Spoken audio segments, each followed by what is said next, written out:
never been through. He probably never. He never been in a fed rate. My point exactly. So don't try. Because the nigga ain't been through a fed rate, he ain't gonna. No. If you're knowledgeable. Yo, it's Murdamittentv, man. Sitting back, looking at the smut-free studio.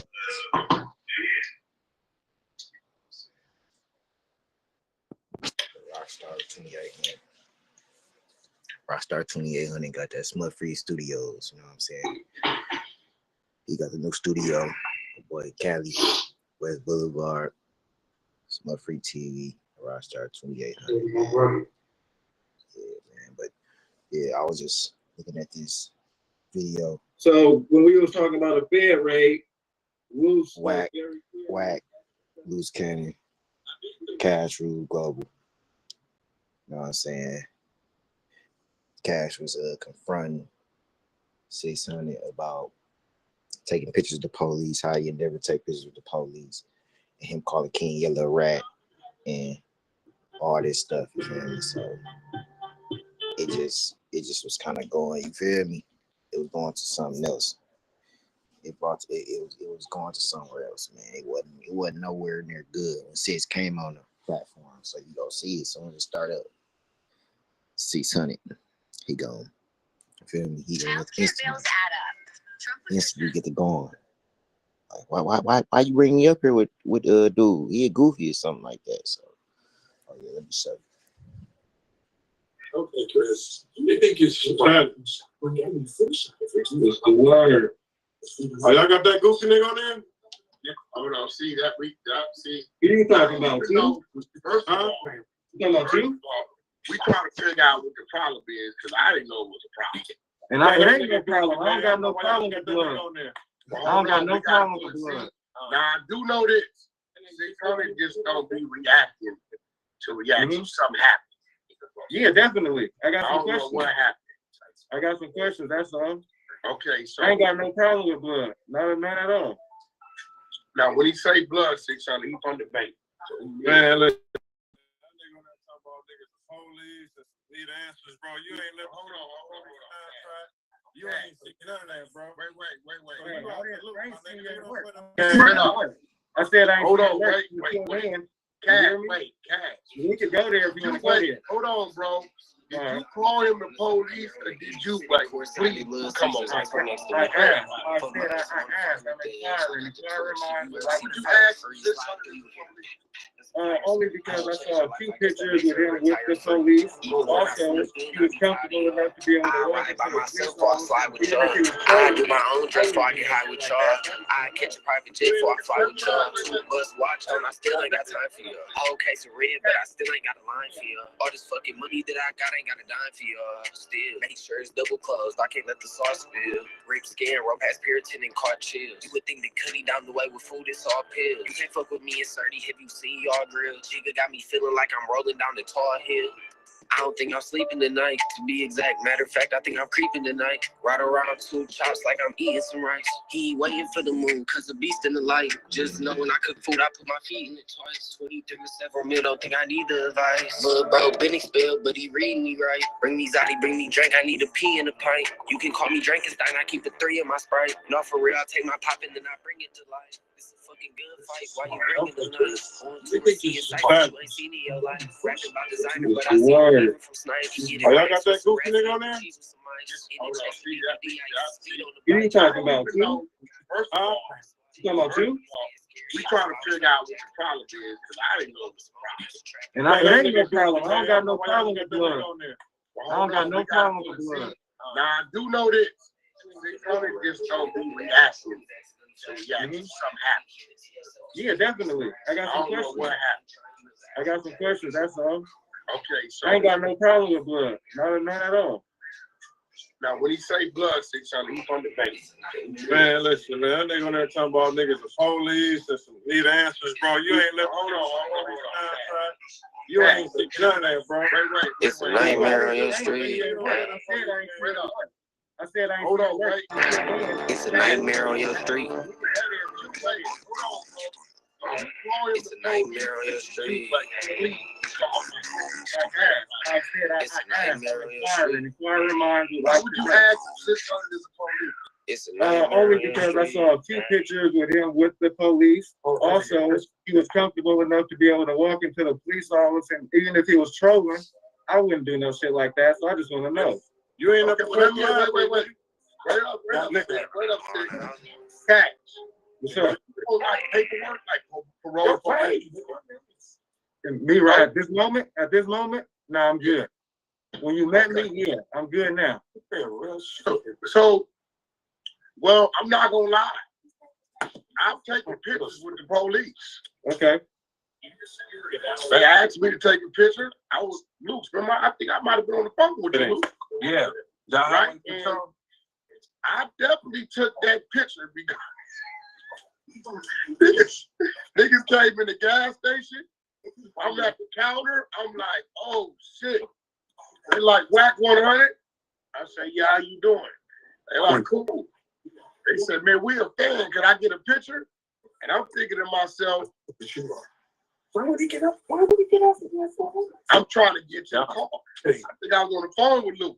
So I've taken pictures with law enforcement. And that's understandable. I just have questions. I want to know. The world want to know. He put a The boy world on don't blast want to know, yesterday. nigga. You out the loop, nigga. The world don't want to know shit. You look at your comments, 600. Let's not play. So you're saying, Let's not play, guys. Look at your comments, bro. wait, you're saying, well, let me ask you something. What's up? Don't you think if a motherfucker from the streets was the police, they wouldn't publicly put the pictures up with the police? See, look, I'm not saying he the police. I just said I got questions. This how you answered that question? That's I'm a gonna fair let you answer. ask I respect that. that. I'm on there doing that, posting pictures and shit for. That don't make no gonna lay back. I'm gonna let you ask your questions, my nigga. 600. Let's be real, bro. Let's not play games. It was already on the internet. That's how I found it. Ask them the question. If you said found something like that with me, it's fair to ask. Bro, me. you ain't nobody to find nothing off of, bro. Respectfully. You can feel That's that, crazy. but I'm on here, Nobody right? knows who you are. I'm on here, though, right? Yeah. I don't know, bro. What I do don't know how you got on there. You hide I'm on your here face. now. Nobody knows. We here now, nigga. So now, We don't know nothing. We don't know nothing about you. You can either answer the questions or you can do what you want to do. Answer one question, nigga. You on our channel, nigga. You ain't nobody. What the fuck you talking about? So I promise you, I don't get kicked off this motherfucker. Look, You will you get booed. hear the clip? Look, yo, listen. First of all, I can't have nobody. You don't duck, no smoke, no questions. Me knowing 600, but that when you were doing your skits. Now, so let me tell you what I know. That I'm gonna let you. Okay. All right. I Well, know I at gotta the answer you, time, Be right here. time they was calling 600 the police, so 600 started antagonizing. Every opportunity he saw the police, he took a picture with him. He ain't put it up, right? So you know, That's fair, but I want to hear that from him. Bro, That's you what- ain't nobody. I ain't nobody to talk to, but I'm here for a reason. You out the loop. You late. You a whole year late. We ain't gotta explain nothing to you, bro. People are still talking about it to this day. Ain't nobody still talking about that shit but you, bro. Look at your comments from yesterday, nigga. Bro, ain't nobody caring about All right, you. so you answer the bro. question or not. Ain't no real Not people answer saying that, that, bro. fine. I ain't got What's no the real. question? Saying that. Only people saying that was trolls What like you you. say? I ain't no troll, my nigga. I'm a street nigga. That's on You here ain't with you no, right now. don't nobody know you, bro. guys, what's the You question? don't know me. Wack know me. What Moose is know the me. question? Bro, them niggas don't know you, my nigga. Right? All right, cool. All that's cool. Nobody All that's know cool. you, bro. Where they That's know you cool. from? That's cool. You said they know you. Where they know you from? Man, come on with all The internet, man. Let's get Yeah, on You that. just said they know you. All right, for sure. What's the All right, question? why? They know you. Take a step into this haunted house. Once you enter it, it ain't no walking out. We just moved in. Okay, for sure. Why Why you you- answer that? Because you had with a police gun and some of your videos No. insinuate that It's made people try to do that. It's Police gun, he got a legal gun. No, I said I was saying he was. Did Okay, you go see ahead. a picture of the police together? No, I did not. That's why I asked you. So why, bro, I don't understand why you saying that. I didn't assume nothing. I'm asking questions, bro. It's the I'm game asking of professional questions, bro. athletes. A game of public figures with professional athletes take pictures of police. Right? That's fine. That's fine. That's fine. I got Me too. That's perfectly. It's not a problem. But all right, let me ask my question, bro. Shout out Thursday's call, bro. Shout out Streetlordz. Why are you so comfortable enough to go in there and play a skit? Me personally, I'm not doing that. That's my question, bro. You listening to respond, bro. Come on, man, listen, dog. I can go play whatever shit I want to play. Now, let me ask you a question. I said, why do you feel so comfortable to me personally? I just don't. I don't break no law. I can go get whatever I want to do. That's what Comfortable enough. Warm in the house. It's 1,000 dead prezzies in these shits. We make it dark in the daytime. And it's fly like the park, but it ain't playtime. Shit, I'm trying to dodge the narcs in the cave. Stepping in this haunted house, ain't leaning towards the south side. Yeah, there we go. Okay, so some people probably say they not comfortable enough to do that for whatever reason, baby. I don't know. Right? Yeah. But if I can remember this skit, 600 was claiming that they gave him some type of little charm. Is that the one? Yeah, some jury. Yeah, a little matter. It was claiming they gave him a little charm, right? I mean, he's right here. He can talk for himself, huh? No, I'm trying to remember.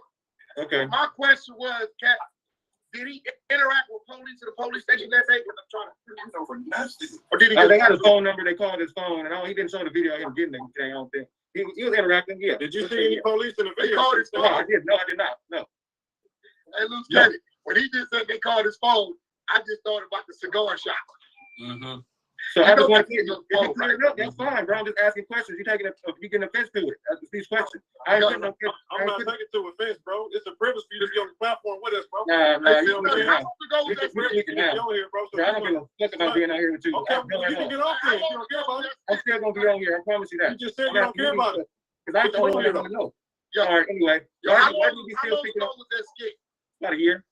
Yeah, That something was like a that. damn good skit because a year later, it's And still And that's fine. That's all he got to do. I'm just answer the question. That's it. But you nobody to answer that to, bro. Obviously, I must be a You member don't of somebody. know To be on here. you. You're just a troll. You ain't that nigga. You ain't You that making bro. videos about me. I'm not making videos I about made me. one video, bro. And I'm You asking making questions. videos about me. I got 160 videos on YouTube, bro. Somebody know that YouTube. I didn't get up here on accident, bro.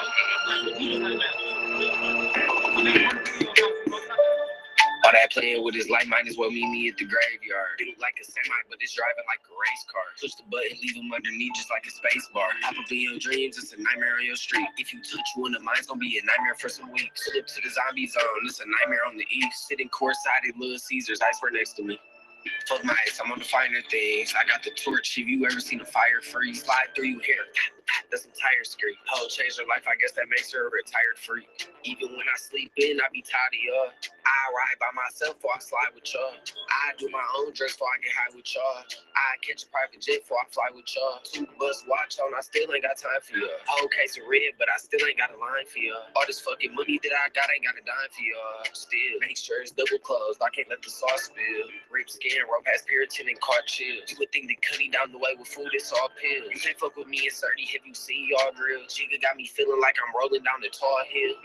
I don't think I'm sleeping tonight, to be exact. Matter of fact, I think I'm creeping tonight. Ride around 2 chops like I'm eating some rice. He ain't waiting for the moon, cause a beast in the light. Just know when I cook food, I put my feet in it twice. 23 to several mil, don't think I need the advice. Little bro, been expelled, but he reading me right. Bring me Zoddy, bring me drink, I need a pee in a pint. You can call me Drankenstein, I keep a 3 in my Sprite. No, for real, I take my pop and then I bring it to life. This a fucking gunfight, why you bringing the knife? On tour, seeing sights that you ain't seen in your life. Rapping by designer, but I seen him leaving from Snipe. He getting racks with some rassy up and cheese with some ice. In the chest with DPD, I used to speed on the bike. You ain't never got nothing free off a swipe.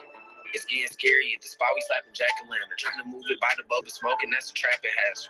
Unky get some girl and flip it, watch him acrobat. That was just a skill, was super hot, I'm not a battle rapper. I just got caught by my man, she found a magnum rapper. Trying to do the dash off shroomies, accidentally flashed the hazard. All that money, keep it to yourself, cause we harass. Wake up eating lamb, young trying, he was an Applejack. It's a nightmare on your street. It's a nightmare on your street. It's a nightmare on your street. It's a nightmare on the street. He's a rat. Hold on. And he went to jail for messing with a 15-year-old when he was 19. Criminal sexual abuse. I don't know because I think I brought him on Clubhouse. You want me to see your work? To address that. Well, you have videos about niggas too. Yeah, You on the street politics. You denounce in the streets, but in street politics, it don't make sense, bro. Leave it alone. So, did you know who King Yellow was when he was on the? Yeah, I know who he was. So you didn't know this about him, or they said something in the chat? He said yesterday he didn't know who King Yellow was. He said that yesterday. No, I didn't know about his charges. Okay. I think cause he told on himself, right? Man, Nobody went to jail. He went to jail, but he told on himself. Yeah, he had a gun case by himself. He was by himself, no co-defendants, and made voluntary statements. In his voluntary statements. See, you so comfortable talking about somebody else, but when I ask you a question about you, you get to, all right, well, who are you? Man, what is this thing? What y'all mean to say?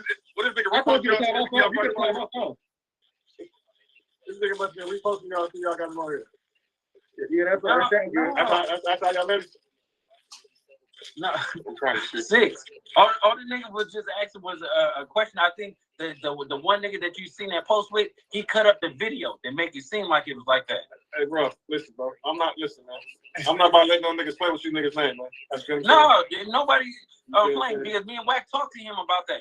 And so me and Wack told him, like, okay, nigga, just ask your questions because 600 is not going to duck no smoke. That's what Wack said, bro. Yeah, 600 ain't gonna duck nothing because when I heard what it was, I'm like, I keep hearing police academy, and I don't know where that come from, bro. That's right. I told you to call me. We ain't have to do this. Police academy. No, but you did. Here go the thing. You put it on the internet. You put it on the internet. Before. I never did that. Before. That's what I be saying, crazy shit. I be like, where crazy? It wasn't that crazy when there's pictures and shit behind it. I was asking. I ain't wait, got wait. Is it pictures in my academy? No. I remember some pictures in front of the gym. I think I remember pictures at Venice Beach. In a restaurant.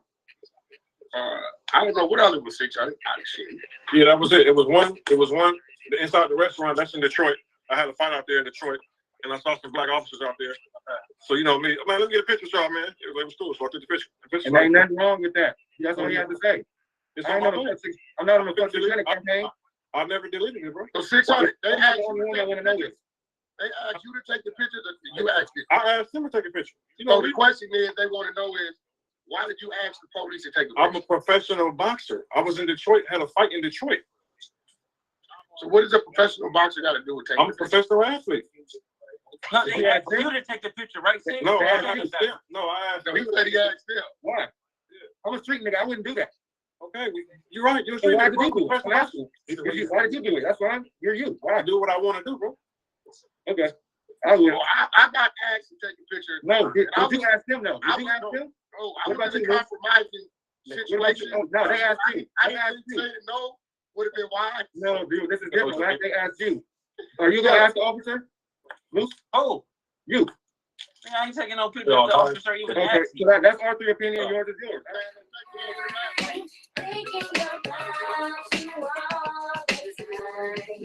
12 come together bag records. 12 Fuck the 40, ready K, cuz. I wear a mirror every day, cuz. Whole brick untouched, cuz. What the fuck, cuz? Doggy that took a 9-piece out. I had to bust, cuz he fucked up. You feel me? Or do you need to feel the pole? My niggas on 200 G's on minute phone. Smoothie can't stand. Watch me cut the blender on. Then run up from the dugout and get my pitching on. Then the Louis Stone Claude and I don't do too much browsing. Jack and 9 bands could have bought me some houses. Shooter fucked up, had in front of the chopper. Be a man about that pay, boy, that broke shit charges. Red table talk, I'm in tango with your boo thing. Hoes in the lobby wanna fuck deep as Wu-Tang. See the term live, bitch cleared in the Blu-ray. Everything rolls on a nigga like a bouquet. Bag life.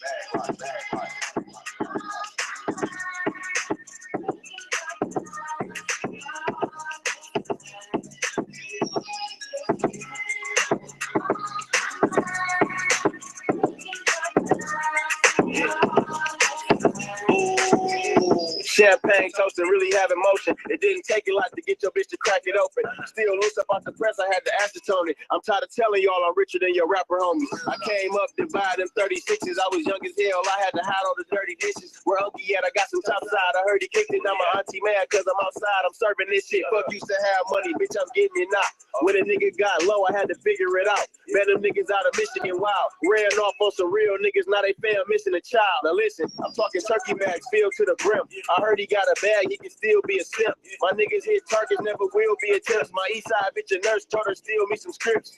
I cracked a bitch 4 times like I'm Scottie Pippen. I had her doing coke lines in the caddy tripping. When you really get money, your reaction's different. Like when the bill coming, you just split the rack for daily.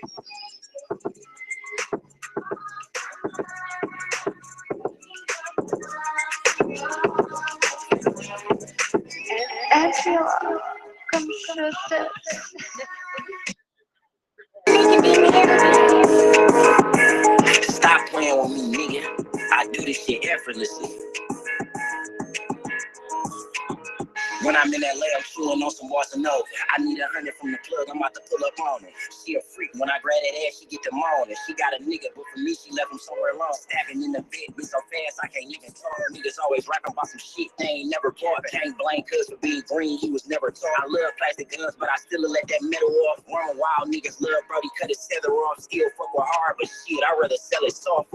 Man, I ain't even got started shit. I do this shit for real. Hey, check this out, gang. Platinum, 6 mile nigga run up 600 racks. I got 600 gold on 600 straps, and I'm paying for these lawyers because these niggas slick as oil. These bitches on my list, it's too hard to avoid them. Got them bitches at the street, paid $1,000 for a suite. And brought them on your ass, they gon' rob you, they gon' eat.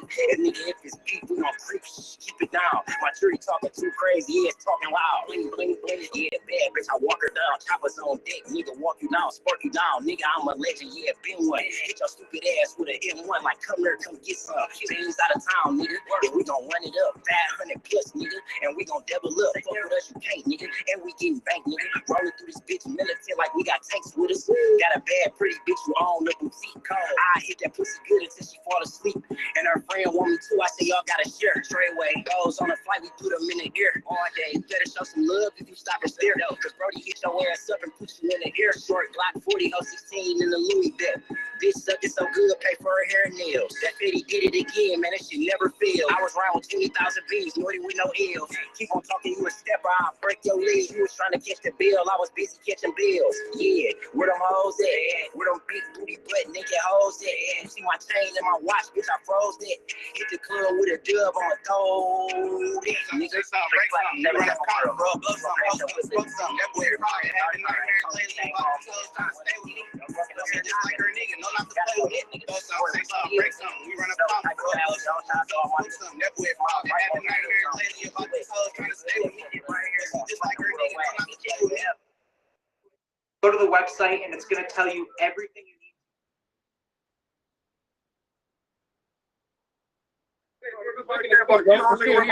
Yo, come in, bro. I remember we went over this shit, but I don't remember. I got my opinion. Hold on, RP, yellow up. I didn't have no problem with you, bro, at all. But yeah, you on some strong Nobody cares activity. if you got a problem. You nobody, bro. We've been All right. We can take one more. We can do whatever you want to do then. Hold on, Cat. Listen, no hollering and screaming. I remember these things. I remember bringing Yellow to the other side of the clubhouse. We went over these things. One of them, I put light on the offset shit. The thing with the minor, I remember there was some other details, but I thought we cleared it up. But nevertheless, 600. Big G Herbo, big swerve. One of 6 figures, and 7 figures, and 8 figures. I'm a made nigga, I be with grave niggas. Got his head cracked full of flavor. Yeah. I'm a gangster that got rich. Trying to dodge the Fed Rico, I'm not money making Mitch. I look cuz fell out with that switch and show you a bitch. I was skied up ready to blitz. Me scratchy and little itch. Still be popping out in the rack. On the strap with my bitch. Throw some hollow tips in his back. Make him scream, high pitch. Growing up, should've went to school, learning math to go legit. 8 a.m. the ops outside, we want them bad. I got a dick. stick. I ain't graduate, I was lit. Young nigga whipping a new stick. I got a crate up with the kick, and I take this bitch on the hit. The blood ready to blow his blick. Push to the left and it glitch drip. Love blood might leave his gloves and have to burn off his brick. Can't understand how I converse with thugs, then I ain't giving hits. Count that money down to the stick. That shit like my 6 cents. Hit his head and give him a dick. Now his ass fist. Getting it in as much as they print it. And I ain't getting a nigga shit, Jack. Shit. I'm a savage that got lit. One time when it was time to slide in traffic, I'm with Drake. Big Swerve don't gotta move a muscle. I already know look cuz gon' blitz. I already know I'ma walk up there first when I see his ass get hit. I already know that cause some things is like a 10 and gotta switch. We send shots and they don't miss. Double back, make sure he trips. Headshot, that's what this. Headshot, that's what he did. I talk a lot, but ain't no shit. It made me mad, y'all got me pissed. Drake. Greg Dad, we slid the same day. Don't mention twin no grand if you don't want me in your gangway. Ain't gotta say no name, but 2 out of goofies died the same day. Ain't trying to catch no case, these niggas police, so I stay away. Hey, one time I'm down the flag. You niggas, y'all be bitches, y'all throw rocks and then go hide. My ops and some bitches, they just up to still be dead. I go on no missions, I like shooting, don't like driving.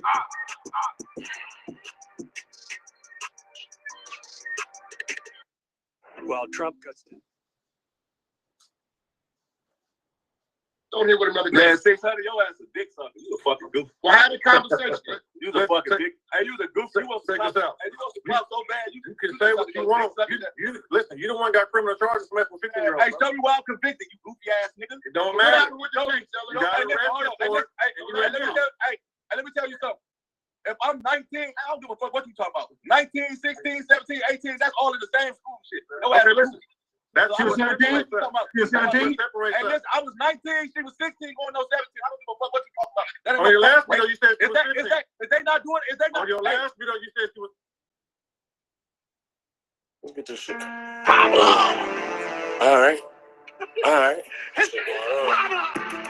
Alright, let's get this shit cracked. Niggas can't just pull up on me none. This is not bad. If it's red, that's glass, but the wack plastic. You don't want to end this in the shoot. I think got trash. The city know I hold them down, nigga. Go ask. What cars you niggas riding slow? Blow past. When niggas couldn't find ace and foes, little bro had. When they were booking me to do no shows, little bro had. I bowling like 1.5. Man, it's light bud. Being frank, 200 times. This is good shit. It wasn't cheap, but the price was. Hit the bullets going through the brick. These are right ones. Ain't really tripping on my bullies. I fight some. I don't ride cheap flights, but I buy some. I don't play a lot, you know I'm not young. Niggas know I got some money, been on fire run. X Factor though, nigga, welcome to the box club. I be trying to tell you how I feel, but it's box. That momentum, know we got still alive, but it's locked up. My niggas still haven't worked, but it's rocked up. Fuck it, I'm a hitter from the back, leg cocked up. Before he got to say what he was saying. I'm hot up, 2 pints loose in the fridge, man, I'm stocked up. I ain't taking shit from nobody, but I'm stocked up. I keep a neffing in, but I'm blocked up. The best catches in the NFL, that ain't drop none. The jeweler not gonna show him love, he ain't bought none. I gotta go to glove in this shit, he ain't caught none. I taught niggas how to teach shit, he ain't taught none. I came up with ideas, he ain't thought none about it. Niggas scared to take a puff, he ain't smoked none. It's hard to memorize what I say, cause I ain't wrote none. Me and C, a break a dice game, me ain't broke none. We pull up and kick it at the stove, I know I run it. Ever see me getting drunk, I'm for sure fuck. I know a nigga that be cooking, man, I might not blow something. Nobody ever threw a party for me, I should throw something. Every bitch ain't bad to me, I hope so. Don't fuck a plug, I'm from Michigan, I grow something. Nowadays, niggas say they don't, but they know something. Other than outfits, they don't post nothing. Other than they don't tote nothing. Nigga always broke, he ain't broke nothing. I'm like, what the fuck you want? You don't want nothing. You don't want nothing.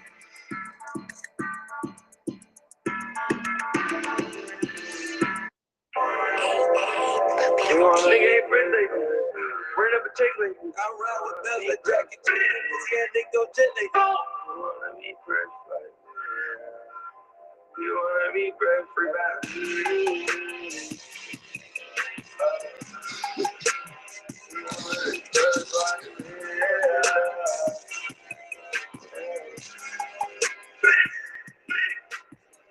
Nigga ain't friends like me. Run up a chick like me. I ride with bells like Jackie Chan and pussy and nigga go jet like me. Ain't none of my eyes got a bitch like me. Who ride throwing up the set like me. I be working too hard, don't stress like me. Who step like me? I'm stepping.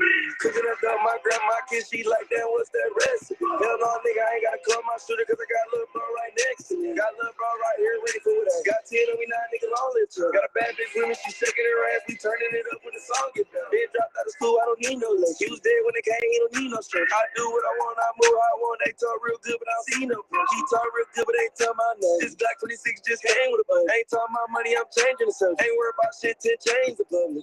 Nigga ain't friends like me.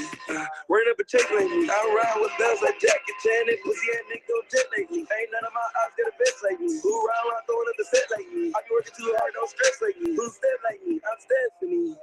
Can't get a check like me, yeah, right. I can't get a check like me. So I let her come my man, so I touch it off, she get better key. For the house, my jewels, 100 a piece. My pinky rings a dub each. What else? On them niggas a dub each. What else? I need truck parts, Tennessee. Crazy. I ain't gotta tap in looking for all this shit right next to me. I ain't gotta tap in looking for all this shit right next to me. Hit no shit, we ain't calling around for Glocks and some we keep. I didn't even know I was smiling, shot at me. I was trying to be Pete. Nigga ain't friends like me. Wearing up a check like me. I ride with bells like Jackie Chan. That pussy ass nigga on jet like me. Ain't none of my ops got a vest like me. Who ride around throwing up the set like me? I be working too hard, don't stress like me. Who step like me? I'm Stephanie. Oh, bless. Show nigga, every nigga be try to walk like me. Kill a nigga if he try to talk like me. Niggas ain't got no chest like me. I know niggas can't press like me. I'm gonna shoot at the ribs if I walk in the gym and I beat that tech on him. We get over even easy. I know none of my niggas won't live. Move good right now. Only nigga better say you is Jesus. Now let me down to sleep. We done left blood in these streets. We got white girl down the street. I got white bitch mirror street. I beat them, press me a button on blood. I know the most don't love us, but not trust them. Beat them, burned up your hood. Without you to grab me a shot on good. JoJo turned all rocks on blood. I don't watch two things die, then another bean died, then another bean still shoot. I get it run, then keep it. I ain't beat made so much money off, though Nick can't even pay no feature. I'm not a rapper, little boy, I'm a creature. You rich, I'm a teacher. I'ma shoot you in your hole, your people. Nah, nigga can't step like me. Nigga ain't friends like me. Wearing up a check like me. I ride with bells like Jackie Chan. That pussy ass nigga on jet like me. Ain't none of my ops got a vest like me. Who ride around throwing up the set like me? I be working too hard, don't stress like me. Who step like me? I'm Stephanie.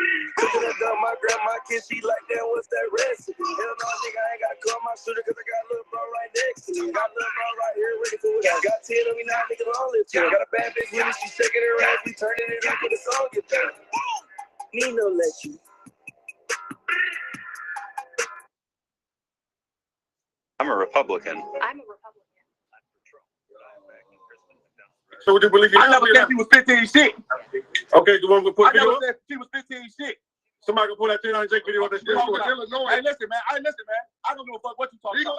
Did I go to jail for that? That's some shit her grandma tried to pull. Hey, you telling? Who you telling on, Yellow? Hey, at 19 years old, you still fucking. Wait, hold on. So the grandma. Hey, listen, the grandma got mad and tried to get me locked up, nigga. Her mother came up there and said, no, that ain't what it is, nigga. Fuck is you talking about? That shit ain't go through, nigga. Fuck you, man, listen, I don't know about what no grandma. I don't give a fuck. You don't know about shit. You a dick. Okay, were you 19? Never dressing like a nigga like me. Never. We just tryna make a way, get in the way, get hit with Drake. I'm Uncle Ice, if niggas play, we snatch on Sunny for that pay. Learn from Rico, niggas snakes, to slime you out just for that pay. 38, don't leave no trace, but watch out, Brody, swing the K. You gotta slide, you want some rank, go bust a script or swing a bank. Be patient, just sit back and wait. I learned that from my nigga Ace. Baby said she wanna chase her, cause she heard we getting paid. Told the bitch that we could fuck, but I ain't got no time to date. Round around, see up the block, this baby choppy pigging out. My niggas put their faith in me, cause they know I'm the ticket out. Gotta play on 20 P's, don't call me for no kid amount. Your bitch don't fuck with YPC, cause she know what this shit about.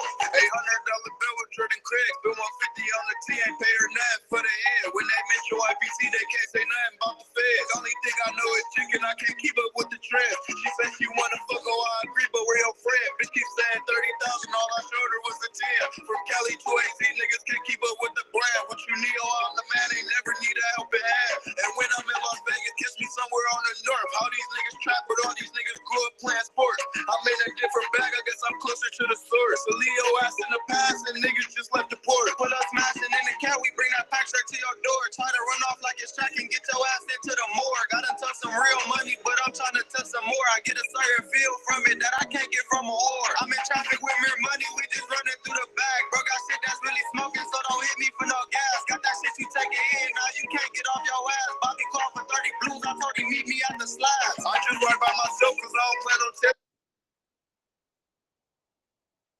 Respectfully, I can't let you bitches get the best of me. Busting sales in this rental with a backpack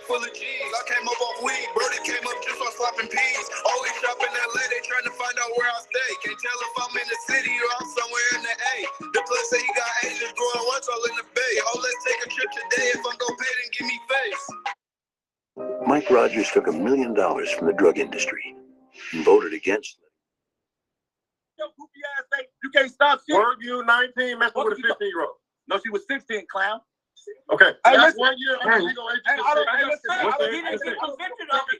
He No, didn't get convicted of it. I never, I Yellow, never, King hey, Yellow. I was in the police station. Did I you was in the tell? police station, got let go. Hold on. Say whatever you want. That day. Do you know what, hey, listen, do you know what a rapist is? A grown ass man. Who said sucking you on were a rapist? kid. Bitch ass nigga. That word never came out of my mouth. I don't give a fuck for you even trying to go. Hey, but you even trying to go back and get on that jacket like you playing with me? Goofy ass nigga. No, I think Hey, bro, who said anything about rape? That's what you did. Y'all got a point. This is Man, Yellow's rape. point. What you think? If somebody grown and fucking somebody underage, that's still rape, right? Man, that nigga charging. Was you not fucking someone who was underage? What you talking? I was 19. Hey, listen, I don't care what you talking about. A kid, 19 is still a kid, man. This is what you just said. What is you talking about? I'm talking about a grown ass man. 21 old. 21 years old. Listen, let me have a flow for a minute. This was going on. King Yella speaking from where he grew up at, where a bunch of niggas in the streets, what they do, where they see niggas 19, 22, bro, that's real. Pulling up for just out of high school. King Yella speaking on, he's speaking on 600 like what it was, what niggas perceived to be or thought was okay, right? As the time changed, we got older, we started having kids. I think Yella, well, you know what? I don't know. Yella got kids. He might not trip a 19 and a 17-year-old with his kid. He might not. Right? I would not. That's regular. All right, so You said 17. Where you get 17 from, right? No, 16. 16 I mean. Okay, so what he's speaking on is what is everybody on, is that not the same? Is that not the same age group? At 19 is a 19-year-old hanging with a 30-year-old? Nah. Did they not grow up together? 16, 17, what was 16, 17, 18, 19? No, what you're saying is true. That's what was going on everywhere, right? But I ain't trying to hear shit. Nigga, our grandmas was 13 getting sold to 30-year-old men. Such a goofy ass. No, listen, what are you talking about? No, but we gotta educate the people, Yella. Legal age consent in Illinois is 17. At the time, they could. Yeah, you grown at 17 in Chicago. No, so you gotta know what you're talking about before you speak on it. Why y'all keep saying 17? She wasn't 17. No, 16. But let me tell you what. I don't give a fuck. You keep. You was like, what the fuck is the difference between 16 and 17? Hey, bro, that's how you comments, right? You found this on the comments, right? 600? You found this on the comments, right? 600? Bro, you keep talking about. I'm asking you a question, bro. Yes or no? Yes or no? Yes or no? We got it in the comments. So why what I found in the comments is different. You know, so bro, no one's reading your comments, bro. You was reading your own comments. That's where you got the King Yella snitch from, right? Wait. Let's stop. Hey, listen. It's not he didn't get convicted for it. No point. Hold on.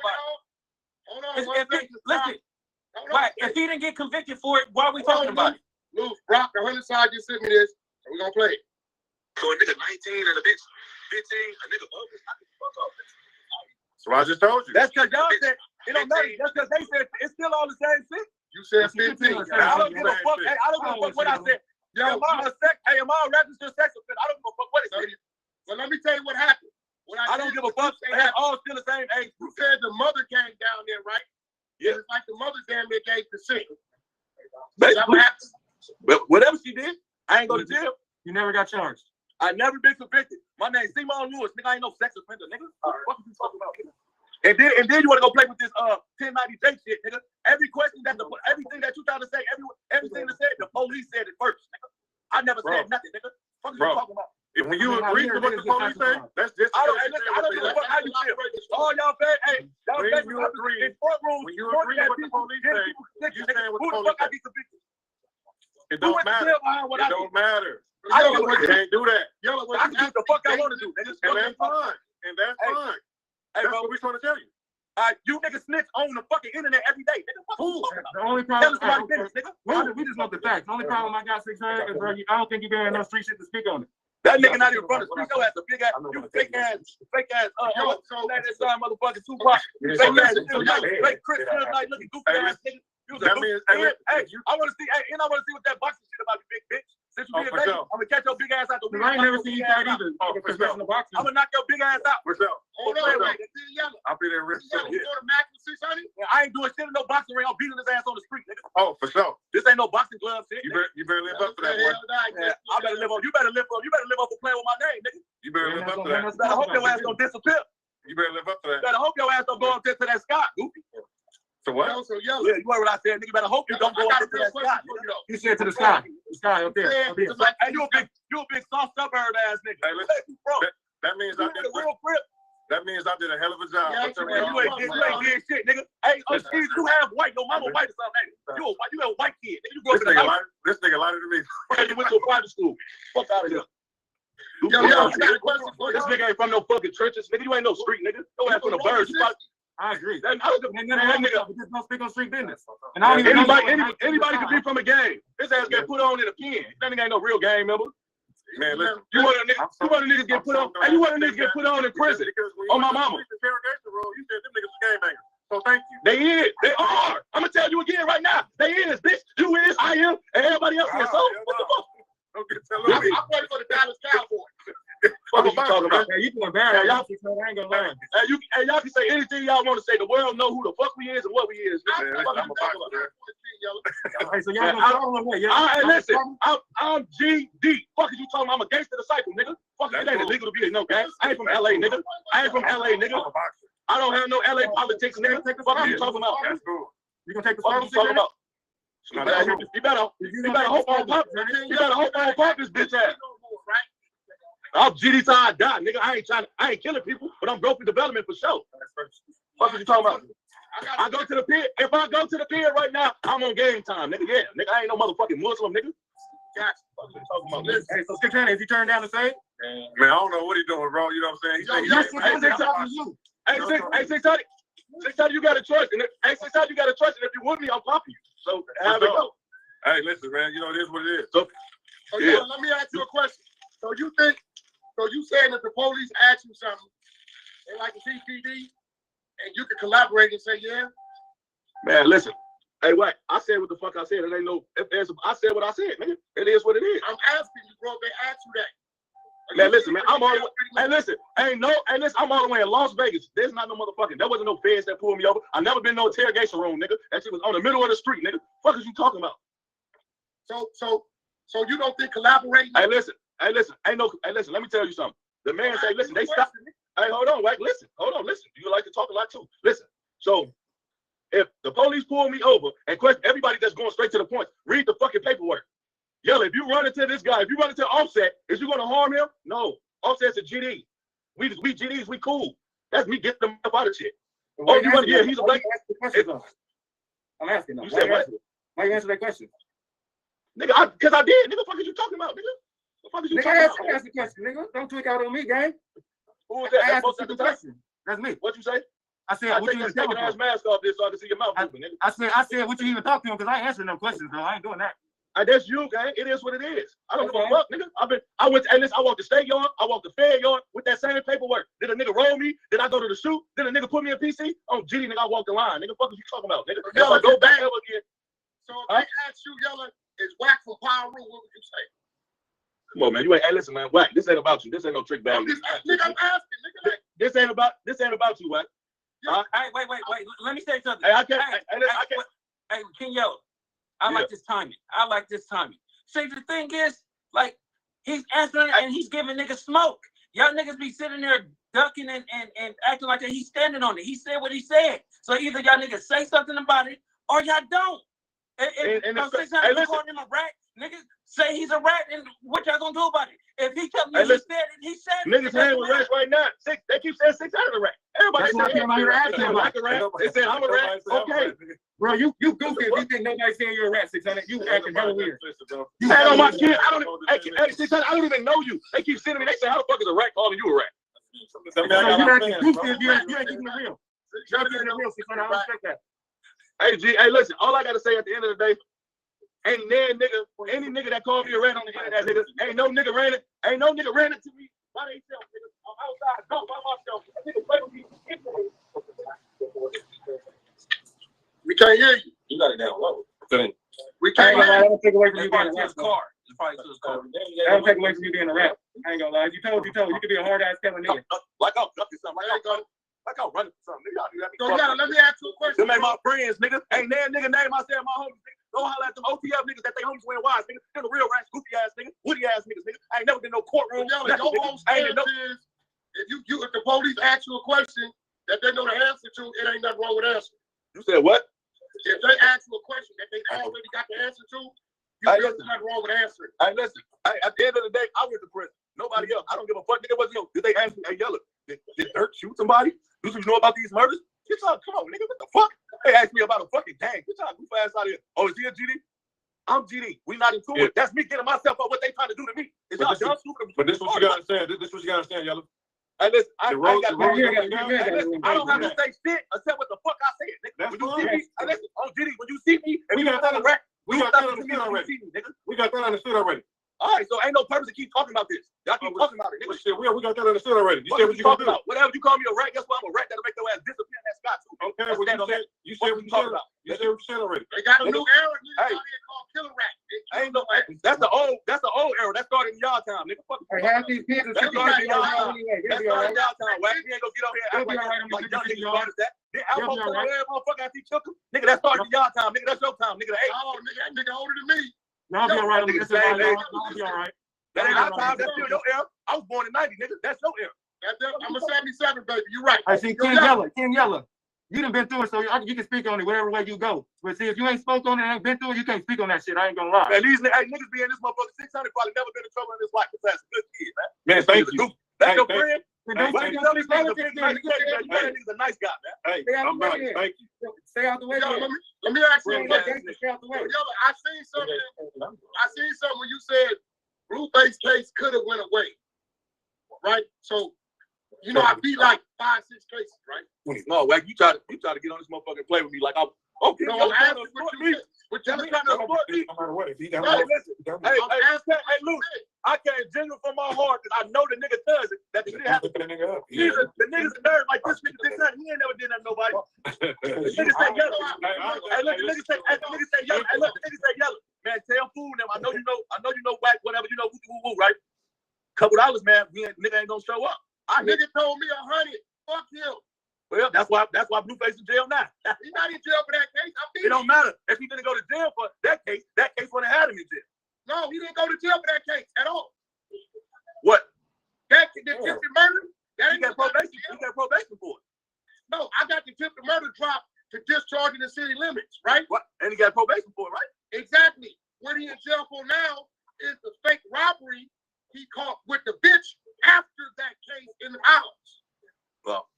Krishan Rock, one of the fans was like, yo, Rock, we love you. Can we get a video? And she said, well, fuck Blueface. That's y'all persona. Rock takes off on her. When Rock take off on her, Blue grab the phone. He give it right back, but the cameras got it. Oh, hell no. 700 they sent him to the pen for They sent him to the pen for that? No, listen. At the time. That's crazy. That's wild. But yeah, let me show you this rayJ. rayJ going live. I was playing a song. I mean, you probably repost a lot of people say, but you reposted one of my videos where I was playing your song, and I was happy about it. Oh, I don't remember, but if you did, I appreciate that. That's what I'm saying. I think it really happened. But I was you just fighting in the club, or is that a joke too? I promise you, like, I don't know when the last time you thought I was joking. Everything I've been saying, like, it's been 1000% authentic with no joke and no chuckle to it. I'm a Cap, Mrs. Petty. Mrs. Petty. I'm a Capricorn, and honestly, I fully support Nicki Minaj. Why you keep on talking about Nicki Minaj? Okay. This has nothing to do with Nicki Minaj or bars. Okay, so let's. Okay, you came on my live. Mm-hmm. You were saying you kept on commenting. You had DM'd me a while ago, I want to know what it is that you want to speak to me about. Like, I want you to sign me. Okay, sing something. It's not about that. It's not about singing. It's not about signing as an artist. The fuck are you talking about, nigga? What? Well, I can't do the singing, dancing, the oopie doopie no more. I got something bigger in play. I'm saying I got something bigger in play that I want you to sign me on. It's a multimedia play. It's a multimedia play that I wanted you to sign me on. You know, that has something to do with technology. That has something to do with AI. God will take care of my needs, and anything that I need, I will have it. Okay, so I wish you the best. Thank you for thinking about me to be a business partner of yours, but no, thank you, sir. It wasn't about being a business partner. You was gonna sign me. I was gonna go out and do what I do best. You know something? You know what I noticed about this industry? I noticed that so many people think that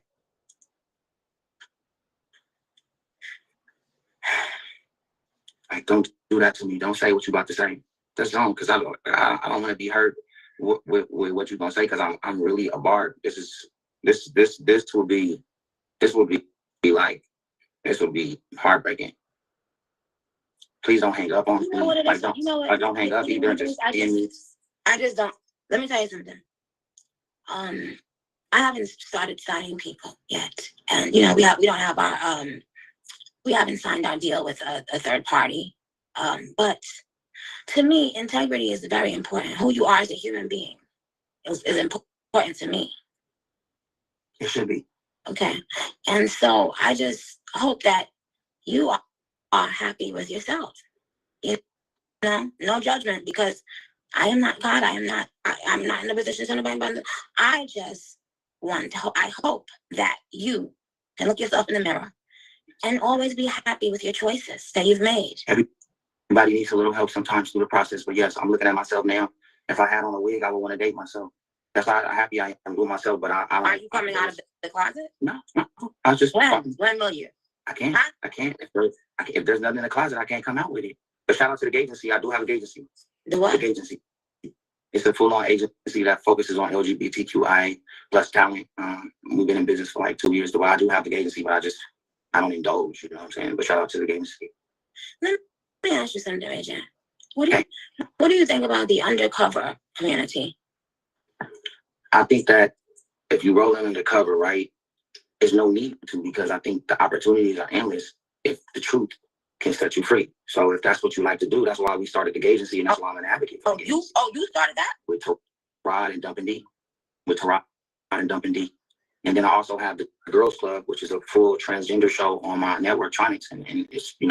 Oh, so that's what you've been doing. You've been trying to interact with me to promote your shows, I guess. No, you was talking about gayness, and you were talking, so I had to tell you that I got I have a full network that supports that. That's all I was saying. But I got a lot of friends.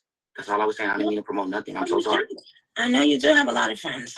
Me personally, rayJ, I love that I never felt the need.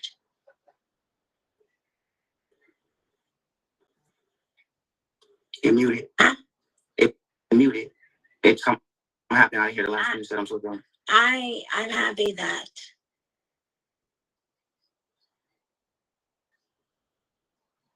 been thirsty for friends. Me? For friends, and partying and meeting people. And, I've never needed all of that stuff to be happy. Partying. You said that's what I did?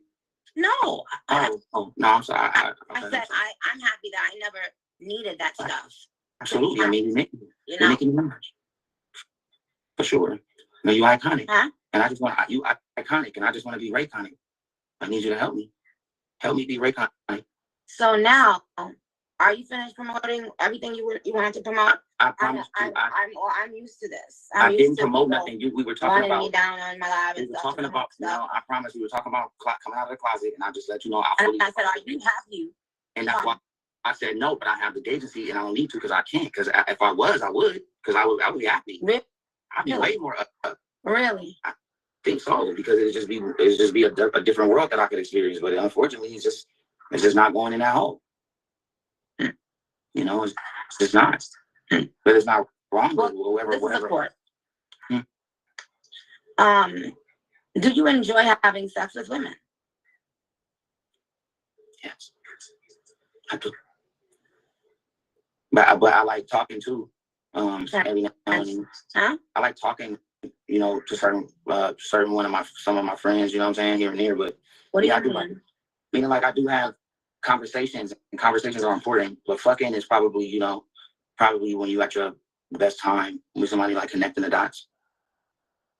Yeah. So yes, I do like it. I like it a lot, actually. Actually, I love it. If we're just being honest, I enjoy it a lot. Enjoy what? Having a good time with a beautiful woman, preferably, my ex-wife, but, just, unfortunately right now, we're just trying to figure it out, but God bless me, co-parenting really good. God bless what? God bless us co-parenting really good. So we can just co-parent, and then, and I can be the who is your God? all things are centered around us, this God, right? So it's not like you got Allah, you got God, you have just everything is the higher power. So it's just about the higher power. That's all. It's about because I'm not a human. I'm not a human. I'm a manifest sapien. I'm a manifest sapien. I'm a manifest sapien. You still here? Manifest sapien, your ass to fuck up off my motherfucking phone. Because every time I ask you a question, I said, who is my God? And I said, all gods is God. And then I said, I'm not human. I'm a manifest sapien. I manifest. So I'm not human. I'm more alien. That's all. And I don't want to. Did I step over? Did I say something wrong? Nikki? Yeah. Like, I'm gonna keep it real. I'm having a good time. Like, I'm having a really good time right now, and I'm not gonna lie. And whenever you want to like cut me off of here, just don't hang up in my face. Just give me a good exit. Like, don't like, you know what I'm saying? As a barb, just don't. You know what I'm saying? You keep calling yourself a barb. Stop. Okay. That's not. What, rayJ? I'm a barb. Like, if I'm not, I live. But that don't mean that I'm alive because I'm alive as fuck. You taught me that.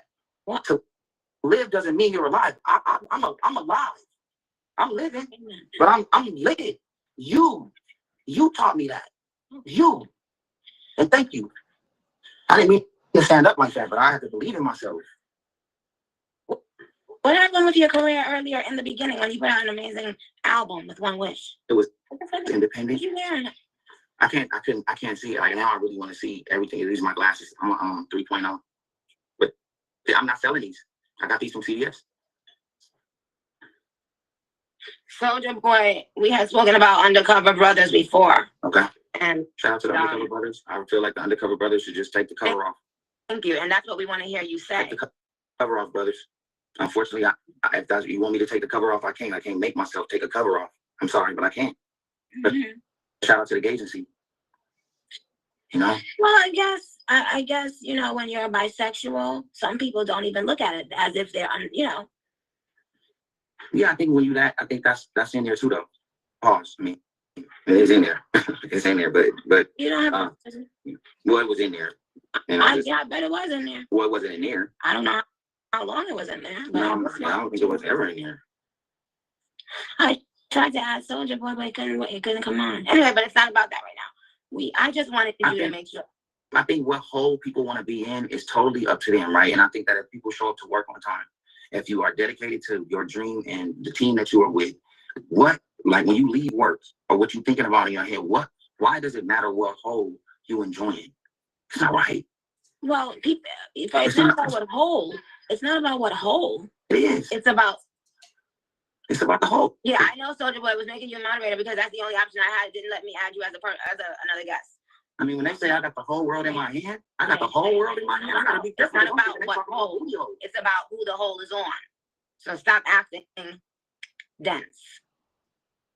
If I was acting dense, what does dense mean? Wait, hold on. Remember that song? You got the whole world. I can't do it, Soulja Boy. But rayJ, let me ask you something.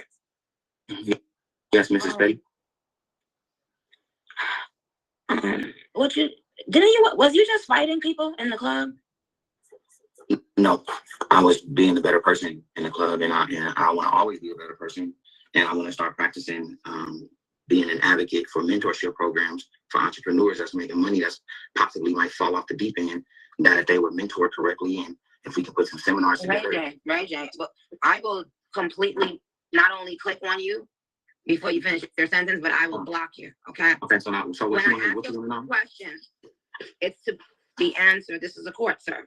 You're right. Okay. You came in trying to do.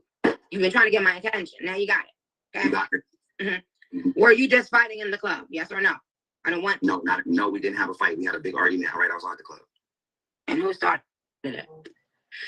This time, I think I got loud and got aggressive, but it was the third time this happened. And so I felt like I needed to like stand up for myself, even though I was talking shit and we was having a lot of crazy words. I was walking that way to avoid the issue. You know what I'm saying? And so that's what happened. And it's unfortunate, but what's dope is that we all got on the phone. We talked for about 35 minutes. You got don't care. You don't care about the peace about it? At what point? So you're saying someone approached you, and this is the third time y'all been having this argument. What was y'all arguing about? Comments that I was making on my show, on my news you got show. a show? I'm on the news. I'm a news anchor. What? I'm a news anchor. Yep, I'm on the news. No, what the fuck to do with yourself, huh? No, I'm having a good time. You're not. I am, Nikki. I'm like good. What? Is a word you should. I'm having a great time. I'm alive. Amen. You taught me that.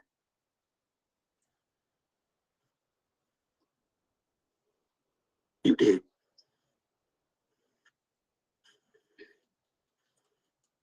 Wait, I'm losing you.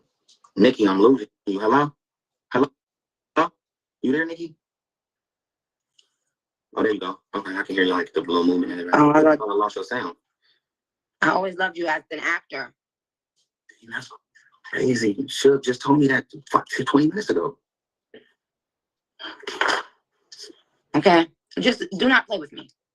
Let me tell you something. Let me tell you something, okay? Never, never, never even think about playing with me, okay? Okay. You and everyone affiliated with playing along with you will regret it instantly. The moment you think or talk or conspire, okay? I don't know what you on. I'm sober. I mean, I had a couple shots.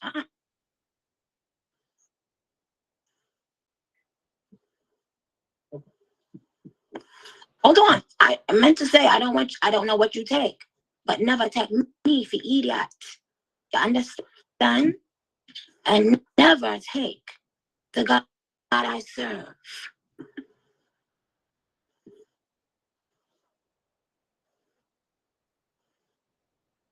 Okay. Wait, what the last thing cut out, and I want to make sure I heard everything. Well, what is it that you do? I'm a barb. Huh? I'm a barb. I'm a barb. I have become alive. And actually, I was mad at you for a minute, but that's just because I'm a brother. But I love you, and I know you don't care about none of that. We never got to talk about that because I'm still a barb. We wouldn't talk about that on here, but yes, that was very outrageous. I know, but I still I love you. Someone said I talk like a Disney villain. Now, if I'm the villain, who are you?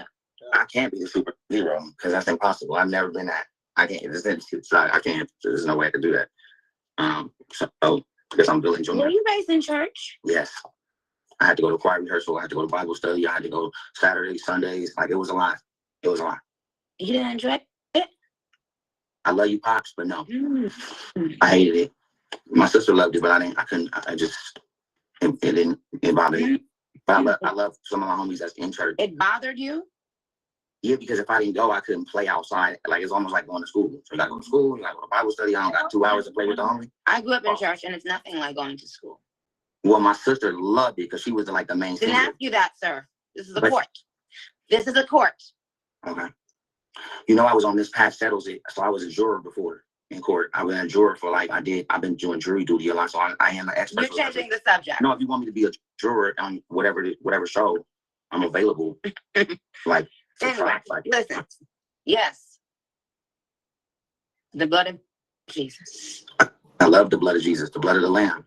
I know the homie that could take you to the top of the mountain, get a lamb, and cut the lamb's neck, and then it the blood of all Jesus. Oh, okay. But they say, you washed in the blood of the lamb. Okay. All right, forget it. Get the lamb. And anytime you try Forget a lamb. to play with or about, you see a lot of people. Yes, Magic Boy's music says she talks so slow. Seems like someone else took over her body. Yes, you know who it is? It's you sucking my dick. So now you're going to get blocked. You dumb. I have to speak slowly because I know everyone, that's their tails are wagging and their pussies are jumping because they're screen recording. So unlike you, I have to think about things before they come out my mouth. Period blood. Period blood. I'm sorry. Period blood. It came out wrong. I know you're not playing about the blood of Jesus. No. I mean, period blood. What blood? It came out What period blood? blood. What No, blood? Period blood and period blood. Oh, Two different right. things, though. I got Right. I was like, it was just. Oh, right. Whoa. I know. Okay. I know. Yeah. I know. Am I wrong? Hi, Keisha Cole. Hey, see, what's up, Keisha? Hi, Keisha. I got the Will Smith Fresh Prince of Bel-Air like Halloween costume on. Care. I don't care. No one cares. No one. But Nikki, why? Why don't you care? It's because discernment. You know, when you get to a certain age. Yeah, that was rayJ on live with Nicki Minaj. Now I'm finna show you Thing Detroit about what he thinks his influence was to Detroit about the Streetlordz. You have knowledge about how he felt about people in real life, despite what he said. Streetlordz Juan, You have been around him girlfriend. to hear how he really feel about certain Ex-girlfriend, people, trying right? to swing him out. All right. So one of the things that Put it we in mentioned there. earlier is that Juan got Skilla Baby and V's their deals, and they didn't treat him properly. They didn't treat him fairly. They didn't compensate him properly for the deals. Tell us how Juan feels about Skilla and V's and what he said to you and what you heard about what he did for Skilla and V's. He just feels like they don't give him his flowers, basically. Nobody says anything about him. He feels like he put their deals together and it's somebody else getting the credit for it. Basically, whoever these people are behind the scenes backdoored him. Backdoor. You know what the word backdoor means? For the most part, yeah. It could be something else, you know. No, backdoor means motherfuckers do something behind your back. That's going to basically have a negative impact on you in some way. Or motherfucker stole something from you, took responsibility, took credit for something that you actually did. But backdoor basically means the motherfucker crossed you out. Yep, basically. All right. So did he talk about percentages or what he felt like he should have got or anything? Can you give me some details about what he specifically said or what he meant when he said, let's start with Skilla, for example. What did he say he did for Skilla? He said the same thing about the both of them. So this is his dialogue on it. He waived his fees. And also, once they got the deal, they come to him like, hey, OT, you're going to watch your little chain. Niggas ain't do nothing. Even though he don't do that, he don't wear that kind of shit. He ain't into that kind of shit. He feels like niggas didn't come to him with their thing. And then not Nathaniel, in regards to him plugging them in, supposedly. Got you. And that's what he told you? That's what you heard with your own 2 ears? Yes. Let me tell you something, man. Why didn't have a motherfucking thing to do with Skilla getting his deal or V's getting his deal? Nothing whatsoever. Them guys was already turned up before he came home from prison. And the people who were behind Skilla, the people who were behind V's, they were already working. They already had them guys on track to do just what they're doing right now. And why didn't have a motherfucking thing to do with that? And that's what I mean when I say that he's trying to take responsibility and credit for this generation of hip-hop artists, stars and their success. When he wasn't here, he didn't have nothing to do with it at all, period, whatsoever. Does he know who Dogface is? He's aware. He's very aware. Yeah. He knows who you are. So all that shit about he's bigger than life. He ain't paying attention. Is he paying attention to this Juanita shit? He talks about it all the time. Unfortunately, it consumed a lot of our conversations. So were you around when I first dropped that Juanita on his ass? What did he say to you? What did he say to you? He don't like stuff like that, like the gay allegations and stuff like that. He don't like being called a bitch. It could have been anybody that did it or said it. He just don't like it. Mm-hmm. Right. So no, he called you Juanita at first. You called him Juanita at first until he told me. He was like, you see, he called me Juanita. That particular day, I went with him. But I do know, like I said, people be calling him. But he also watched that shit. It's no way you could not watch it. Mm-hmm. So all this shit about, we don't pay attention to them little niggas. We ain't thinking about them. All that shit, we don't pay the niggas no attention. We ain't stuck the niggas. Ain't none of that true when it comes to him? Not true at all. He's paying very much attention. He don't have nothing else to do. He's not doing anything else. All right, I got you. So he had a conversation with you about Said from Hands Up Management, Easton the Shades manager? Yeah. When I first met him in person, we did like a little mock interview, and he was asking me like about R&B and stuff like that. And then once the camera started, we started talking, and he basically was saying that he the reason he said got no deal. And then he explained why he believes that Said is the reason why she ain't got no deal. He basically believes their relationships fuck up stuff, and he feel like they on some shit, and he is blocking her because he don't want her to work with other men and stuff like that.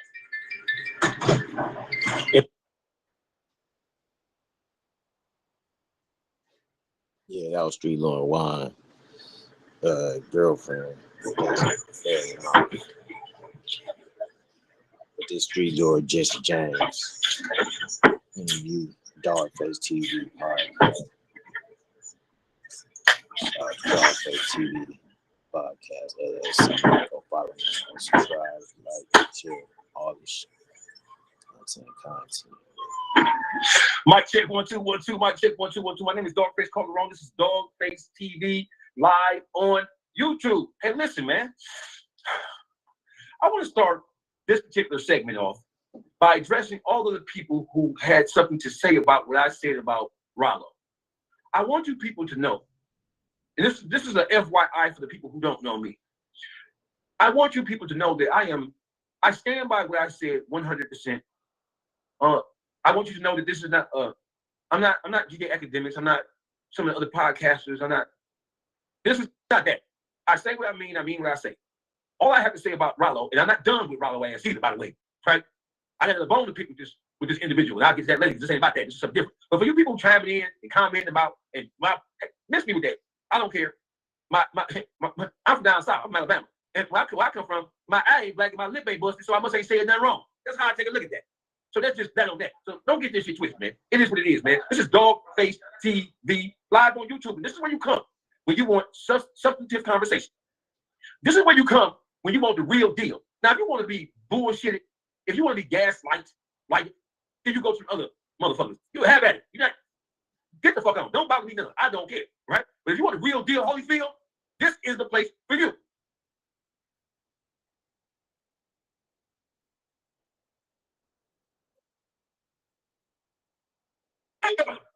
What the?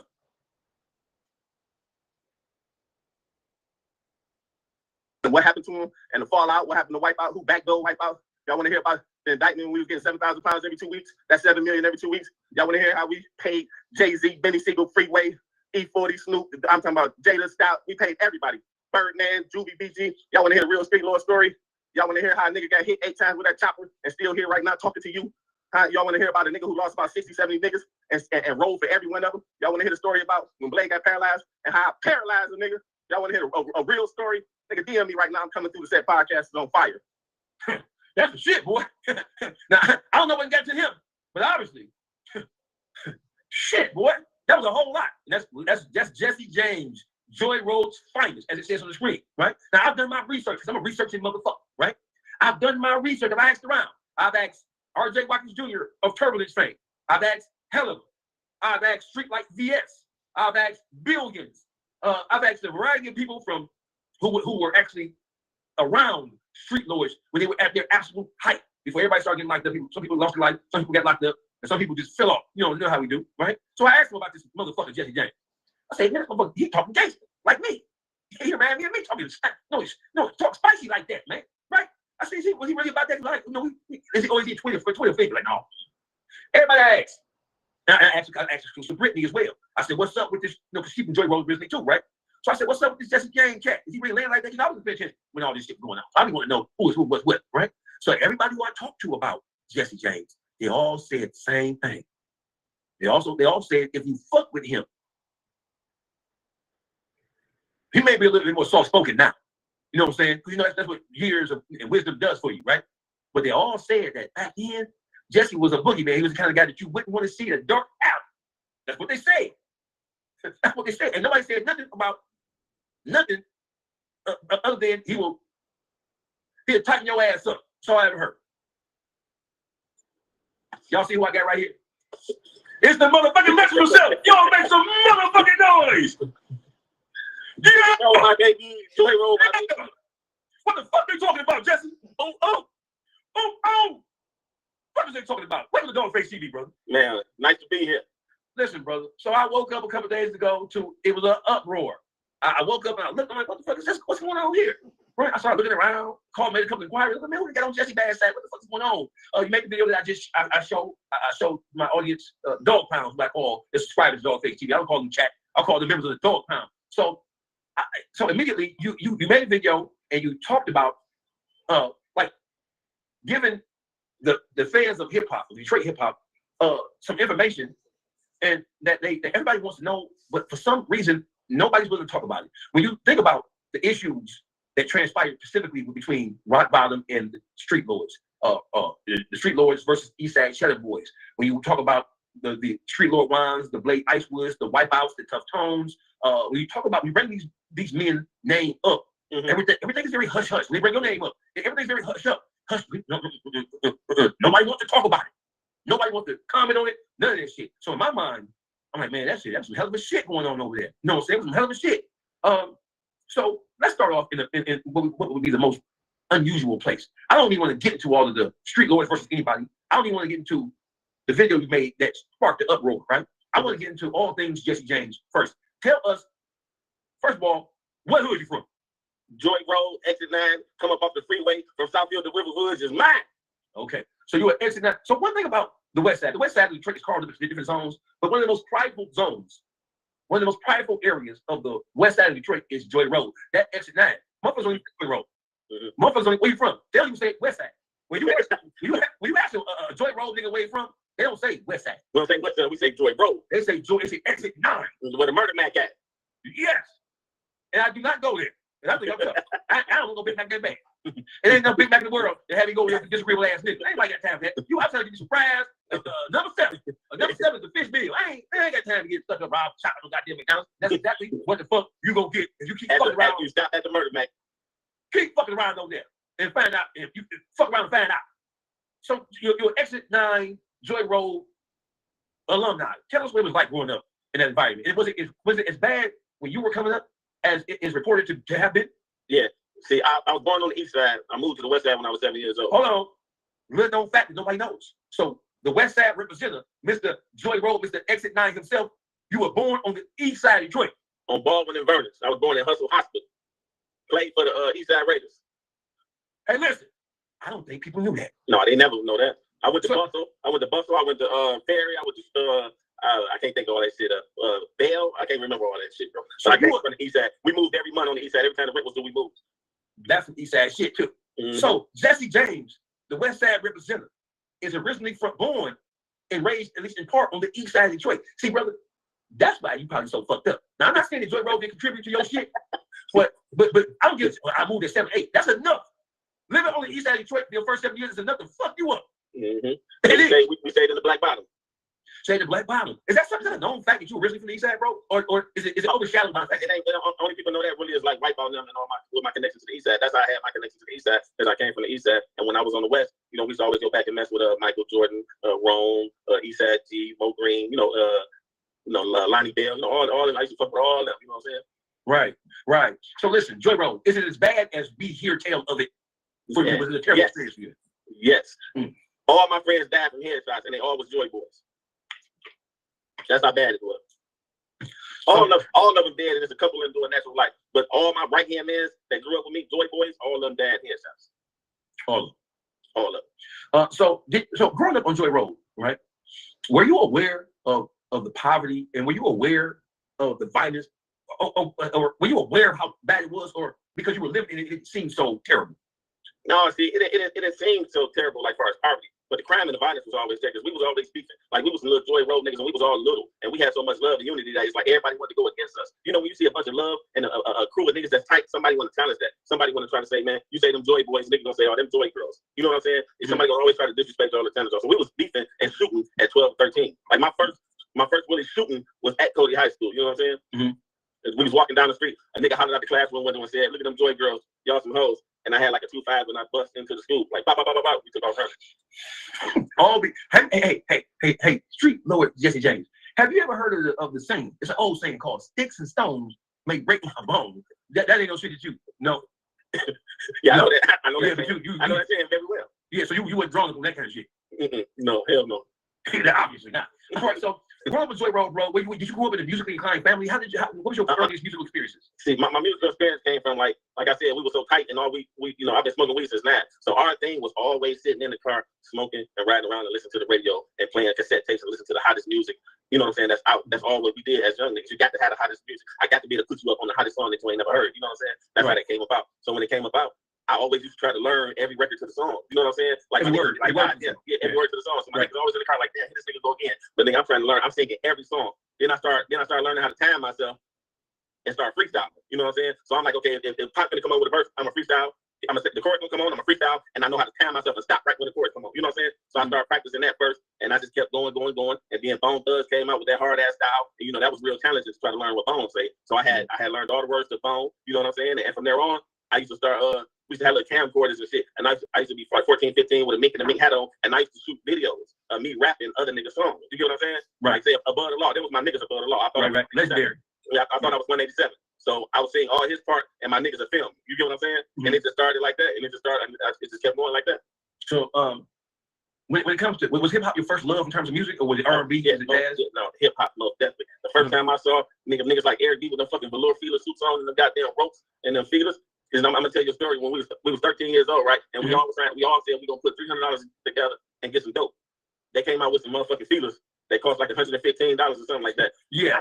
I took my $300 and went and bought a velour jockey suit with the feelers. And was standing in front of Cody High School. Yeah, standing in front of Cody High School, fresh as hell. I ain't had no money for the work or nothing. Everybody was mad at me because I spent my shit, but I had to be fresh as hell. You know what I'm saying? It's just like a Joy Road nigga fucking playing up trying to go shopping, bro. Fuck you playing right up. Fuck playing straight up. We told this Investor Dogface TV live on YouTube. Jesse James, Streetlordz official, was in the building. Brother, can you remember the first rap that you ever wrote? Yes, it was called Money and the Power. Right. How old were you when you wrote it? Money and the Power had to come out. Yeah, my nigga dad, 92. It's probably 93, 92. 92. Right. 1993. At what age did you say to yourself, man, I think I want to be a rapper? When I finally found somebody that made the beat to Money and the Power. And when I finally put it together and heard myself. And then when I came back to the hood and played it for all my Joy Road people, and they went crazy. And how old were you then when this happened? I had to be like 21. Oh, so it wasn't like you was rapping at 6, 7, 8 years old. No, hell no. No, so you 21 years old is a late bloomer. It's like saying you started playing football at 21 type shit. You know what I'm saying? So most artists, most rappers, they talk about how they started and how they were influenced by hip hop young, and that's one of their goals. So being a rapper was one of your goals when you was coming up. What were your goals? My goal was being the biggest Joy Boy leader and kingpin of Detroit. That was our goal. That was our goal to sell the most dope, have the most dope. And not be no hoes, and anybody can get it. Anybody touch us, they can get it. And anybody die, you gotta ride for them. So that was the goal. Listen, let me tell you something, brother. When I was younger, I used to be a firefighter. Right? I would think about that. I did want to be a firefighter. That's my first goal. I want to be a firefighter first, a race car driver second. That's what. So you got to be the gangster. That's why I want to be first. Brother, I would think about being no drug keep me at that age. Was that? Do you think? So is it true that the influences that young black boys and girls experience color and shape what they think about themselves and initially who they become in the early stages of their life? Is that a true statement? You think it's true? Yes, hell yeah. Yes. Very true. All right. Another question. Do you think, so there's an argument to be had about whether hip hop influences young black men and women to do the shit they hear being talked about, the violence, the drugs, the misogyny, the bitch hole women ain't shit ass shit. Do you think that hip hop or rap has an influence and can condition and train and inspire young black men and women to do and say shit they ordinarily wouldn't do if they had not heard that on the rap record? 1000%. You looking at a nigga that was so influenced by that shit with the car that they said I wanted to have, the outfit that they said they wanted to have, the way they described the girl, that's the one I wanted, the weed that they smoked, whatever they named, the weed I wanted to smoke that, the jury, the wife, whatever they said. That, and not just me, my whole neighborhood. That's just how we grew up. It's 1000% influencing the culture. Did you have any positive role models growing up Joy Road? Not at all. I ain't got no brothers. I ain't got no daddy. I ain't got no uncles. I ain't got no cousins. All I had was my niggas, and that's why I was so loyal and we were so tight because I made my niggas my brothers. You know what I'm saying? I ain't had nothing. Yes, my mom. I don't mean to interrupt you, brother. But are you? I just asked you. Do you remember having in your early adolescence, in your young adulthood? Listen to what I asked you. I don't think you heard me, right? I asked you. Did you have any positive male role models that you were able to see or observe growing up on Joy Road? Yeah. Did you hear what I say or no? And my man might get mad when me saying this. Yeah. Tank gave me my first break when I was 15. He said my Tank. So that was my positive influence for you right there. That is a bro. So no wonder you so fucked up in the head. Respectfully, I don't take no offense, but I don't got no filter. When I did my research on you, it is nothing good, right? I said, man, no, can you sometimes you gotta scratch your head some of this shit. So I'm looking for the good that I heard associated with you. It was still gangster shit, right? No, and that's some shit. Yeah. The good I had heard about you was street code, street ethics, like nigga, loyal, courageous, never backdoor none of my friends, never betrayed none of my friends. That type of shit. Yeah. Never robbed, never did nothing, but just been a real ass, go your ass nigga. If I fuck with you, I fuck with you. If I fuck with you, I fuck with you. And to death did us all apart. So let me fast forward. Let me ask you a question, right? So we look at the current state of the hip hop community, which is a reflection of the current state of black culture for the most part. There is a run up on the plug mentality that exists now. There is a better you than me. There is a he didn't tell on me mentality, right? There is the rules only apply in so much as we want them to apply, but there's no real standard, right? That is what you see exemplified in the black community and hip hop, right? Yes, yes. What do you think about how hip hop? Because you came down gangster from the gate. So what do you think about this version, 2024 version of gangster, versus what you grew up bearing witness to and being a part of? What do you think about this gangster 2024 versus early Joey Roll X9 gangster shit? It's fake. It's not real. Ain't nothing authentic about it. Like right now, like when we grew up, we had like morals. Like if we saw 5 niggas jumping one nigga, we put in the car in the park and we jumping out and help that nigga fight. You know what I'm saying? Like we not about to just shoot nobody for nothing. We not about to innocent women and elderly and kids is off limits. You know what I'm saying? We grew up on if I got a problem with dog face, we going to get dog face. We going to get dog face. We're not just about to pull up and spray and all that other type of shit. You know what I'm saying? That right now it's about who can blow that bitch. Who can blow that bitch? Who can blow that bitch? You know what I'm saying? That's what they on right now. Do you ever scratch your head and say to yourself, God damn, how did we get here? Yeah, because I told you, my first friend's dad, 2 of them got killed in the house when we was 19, so I didn't think I was going to see 21. You know what I'm saying? So when Tottenham died at 24, 25, like, you know, that shit, I knew I was through. I got shot the first time with an AK, I was 21. Shit, am I here? Do I think I was going to be here? Hell no. So when you think about, and I want to ask questions, bro, so you got to bear with me. I'm not going to. I have your attention now. It was hard for me to get your attention. So now that I have it, I'm going to ask some real questions. No, this ain't no fluffy ass shit.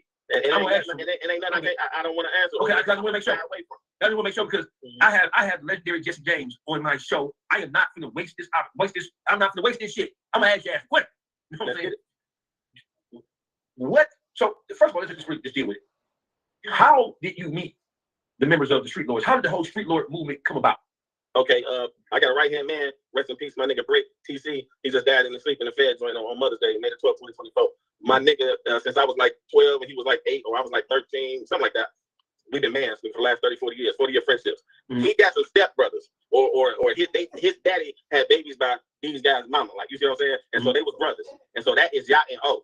You get what I'm saying? So Yacht had a lawsuit and was like, man, I want to do rap shit. I want to do rap shit. He tried to do the rap shit with some other Streetlord niggas before, but I guess one went to jail and something happened, but it didn't work. So when he got that lawsuit, he got hit off a motorcycle, something like that. And rest in peace, Yacht passed too, I think, from cancer. So rest in peace, Yacht. But he got hit off a motorcycle, somebody got a lawsuit, and he wanted to do the rap shit. So you know my man Brett, like nigga Jesse J, my man, nigga J, my man J. So you know he calling me like, hey man, dog, I don't want to do rap shit. But I had already had Joy Boy Records and X9 Films and all that. I was the CEO. I knew the CEO get the money. I always been on trying to be on the boss shit. I always wanted money. I know that when that deal come and that check come, it's going to the CEO, and he gonna throw the artist whatever he wants. So I'm telling him, nigga, I own my own shit. I'm not about to stop doing my own shit to come back with some other niggas, even though I knew them. I knew Blade, I knew his brother, and I knew all them. But you know what I'm saying? I'm not about to stop my own shit to go rap with some niggas. So I was trying. And that shit cost. I'm selling dope. I'm in the streets. I'm beefing. You know what I'm saying? And it was just like, it was more easier just to sit back and let somebody pay for everything. And if they're gonna be for real and give everybody like 20%, what the contract said, it was more smart to make that decision. And so I said, you know what? I go holler at these niggas. Right, got you. The original Streetlord members, according to Jesse James, me, or who? Me, Blade Icewood, O, Vito, the judge, and trying to make sure I don't leave nobody out. I think that was it right there. Me, O, Blade, Vito, and then became Rook with Quinn Day Rook, Fat Mike, and then they homeboys was the mother niggas. You know what I'm saying? Okay, I got you. When you guys got together, man, did you meet? So the chemistry when you guys all got together, was it good chemistry from the gate, or did you? Oh my God, though, it was love. It was love. I go over there, right? You know, I show up with a 40 cal in the vest on, and I know I probably was in the pants too. I had 8 of them, so I'm quite sure when I first went, I was selling bricks. I was street. I'm full-fledged Joy Road. You know what I'm saying? So I go over there, we kick it. We had the studio, they playing beats and shit, and the feeling was just. Everybody just showing each other love. It was love, you know what I'm saying? And the chemistry was just everybody was sweet as hell. Everybody knew how to format and write their shit, and everybody was from their own little hood. Like Layton was from 7 Mile and Southfield. I was from Joy Road, Rook was from Plymouth. You know what I'm saying? So everybody really came from their own street too. Even though the name was the Streetlordz, just a coincidence. Everybody was like a boss from their own street. Right. And the chemistry was fire. All right. I didn't hear you mention G-Rock. Was G-Rock the original member, or he came later? No, they came later. Okay, I got you. They younger than me. Them was Blade friends. Like, okay, so they came to the Blade line of the equation. Okay. Exactly. Yeah. So what was the first hit record from after the group came together? The original members of the first hit record. The first hit record. Yes. Can roll with a nigga. So how long after y'all all came together did that song come out? I don't know. We took 4 years on every album. So we got together like 94, started 94, but I think we really started like 95, and then Rollies on TikTok came in 99, and then in 99 to 2002 or 98 to 2002 is the masterpiece, the Streetlordz Platinum masterpiece. So Come Roll With a Nigga probably came in and probably halfway through the project, because that's Blade's solo song. So that nigga Blade showed up one day, nigga, and had that beat and had that song, and that bitch just took over the whole project from before the album was done. We know this the single. This we taking it straight to the titty bar. This bitch tearing up the streets. It immediately took off. You know what I'm saying? Before the project was even done. Right. So that's what catapulted Blade right there. Because that song right there took off, and it was Blade's song. You know what I'm saying? And they made Blade like the front runner of other shit, because that song told the fucking world up. I got you. So I want to ask you. I want to isolate this conversation, and I want to talk about just individual members of Streetlordz, right? You mentioned Juan. Yeah. Because they came with under the Blade. I got okay. All them through Blade, like. Okay, I got you. So I want to ask you. Yeah, my bad for mixing. I mentioned one. Okay, I got you. So I want to ask you about individual people, right? So I want to stick with two people who are like the most notable, right? Let's talk about Blade Icewood, because Blade Icewood, his life and his death are locked into the very fabric of Detroit's hip hop culture. Blade's not a part of the hip hop scene. Blade Icewood is a part of hip hop culture. Yeah. Just like Eminem. Eminem is locked into this culture, right? Yeah. Blade Icewood, bro. If you say his name in vain, in the right situation, in the right hood, in the right amongst in earshot of the right people, saying something negative about Blade Icewood, you might get busted in the head with a bottle. Yes, yeah. So let's talk about what was your first? How did you meet Blade? What was your first impression of him? Tell me what's about that. So my first impression was, what's our name gonna be? And then they told me the little story about Streetlordz, and they tried to do it before and all that. So that first we had the name, and so Blade's name was Lucky Luciano. So me, I bust out laughing. Like, what? Lucky Luciano? We silly as hell and we smoking and shit. And I'm like, what? Because Blade was on like some hip hop shit at first. You know what I'm saying? Right. He was on some hip hop shit at first, and so that was my first take. But he was sweet as hell with the hip hop shit. It was not for him to translate into transfer into the street orientation. So, right. So Blade's first name was Lucky Luciano. yeah. That's so. I don't think people knew that. No, they don't know that. So and we started laughing when he first came with the Blade. I told you we silly as hell. We get high, we talk that shit. Niggas get money, niggas crack jokes. You gotta have tough skin fucking with the Streetlordz. They gonna Blade your ass. So when this nigga came with Blade, we like, nigga, Blade from the fucking the house party shit, the kid and play shit, or the Blade from the Stamplers Blade, the Wesley Snipes. You get what I'm saying? Right. And to this day, I'm still confused. I still don't know for sure which one. But it was funny as hell. We started laughing. But then that nigga put the diamonds in the Cardis. Then the first one in the Cardis and shit. Put the Cardis on that. So when he put the diamonds in the Cardis, the nigga said, I'm Blade Icewood. And that shit was hard as hell. I'm gonna say that. Because there's a debate right now. Off subject. I'll be doing it a lot. There's a debate right now about what city was the first city to popularize buffs, Cardis, put diamonds in them? Detroit, Michigan. So what the fuck is New Orleans talking about? Detroit, Cheddar Boys. We was getting so much money, only us was spending $3,000 and $5,000 on glasses back then. And it's putting another 5 or 10 on diamonds in their glasses. So have you heard? Have you heard? Yeah, I done heard that. Yeah, I heard that. So what the fuck is New Orleans and Atlanta talking about? Man, the Cocker Spaniels. They Cocker Spaniels. That's all. They don't want to give us our credit. That's all. Just like with our Detroit music, they hated Detroit music. Everybody used to know they didn't want to hear Detroit music. They said it sounded like baseball music. And not a whole world playing. I'm in Miami. Guess what? Every car go by. It's Bezo, Peasy, Babyface Ray, Tay B. You know what I'm saying? T Grizzly. We run the world now. I got you. Right. So that was just one of the little tangents. Right. So back to Blade. So with Blade, he's really as charismatic with the ladies as the stories report that he was. Was he really a ladies' man? Young. Nigga had all. Listen, now I can say this. My numbers is 1,200 as far as women. We had all of this. Every Streetlord had bitches. But Blade had bitches. But Blade also had like a girlfriend too. Blade like to go home that night and shit type nigga too. You know what I'm saying? But out and about, he had the prettiest little yellow bitches and shit like that. Yeah, you know what I'm saying? But we all had bitches and we all hit the same bitches. I hit Blade bitches. Blade hit my bitches. Oh, so even before what Big Meech was saying about, hey, have y'all ever fell out? Because a lot of different personalities in there. Y'all ever fell out about a bitch? Never. Not one time. Never. Not one time did y'all ever have issues about it? Never. Keep it real, bro. Not once. Never. You never remember not one time? Not one time. Never. Got you. I got you. So or about no money, doggy. Oh, about no money? Mm-hmm. Okay. Because there was so much of that shit around. Everybody was getting money. I don't care if you fall, if you take a loss or you fucked up, nigga, the next nigga up $1 million or $300,000. It ain't nothing to call a nigga say, man, I fucked up, bro. Give me 10 G's, give me 5 G's, give me 20 G's, give me 30 G's. Nigga, we do 40,000 at rock bottom on that. At the group rock bottom? Yeah. What was y'all at? $2 Tuesday at the River Rock. Oh, River Rock, down there off Jefferson. Mm-hmm. And so what tip y'all see? See, that's what I'm talking about right there. Right, we came in that motherfucker, and there was a bunch of some pool tables and shit, right? So we come in that motherfucker, and we on one side of the pool table, they on the other side of the pool table, and you know what the DJ did? Doom. Is anybody hotter than us? No. You know what I'm saying? He going back and forth with the right down the street, look, and we always throw money, so nigga, we just got to throw money, nigga, to the point that when niggas like, how much you got on you? Nigga like, I got my $4,000, give it here. Boom, we threw it. And shit, niggas just everybody just got to throw money when they added up, nigga. In the morning, niggas was arguing all kind of shit. Oh yeah, that is a time, nigga arguing money. Cause niggas like, give me that $4,000, I give it back to you in the morning, and they threw it. And then in the morning, niggas had problems getting their shit back. Not because niggas was tight, because niggas was really saying that wasn't much, that wasn't that shit like that. So, yeah, we threw 40,000 there right about. All right, I got you. Let's talk about let's fast forward. So I asked you about Blade. So who were you closest to in the group? O and Blade. Okay. All right. And what was O's situation? What's O's story?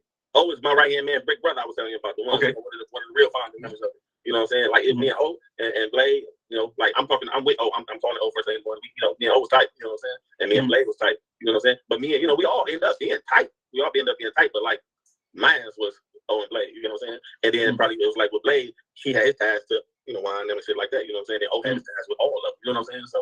Right. But 9 times out of 10, who house I'm gonna be over or some shit like that, or who coming over my house, you know what I'm saying? Oh, and shit like that.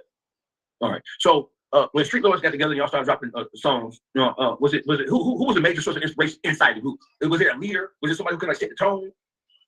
I mean, this ain't no shade to nobody, but like I told you, dog name was Lucky Luciano and they was rapping hip hop and shit.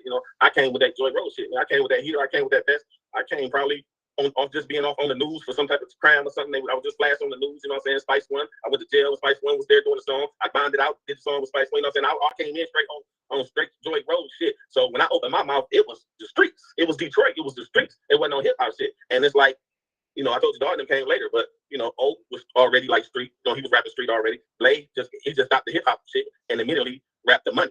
The streets and the money. Because he come from money. The family come from money, you know what I'm saying? He was always getting money. He always had cars, everything. So he just really transitioned really from hip hop straight to the money street rap.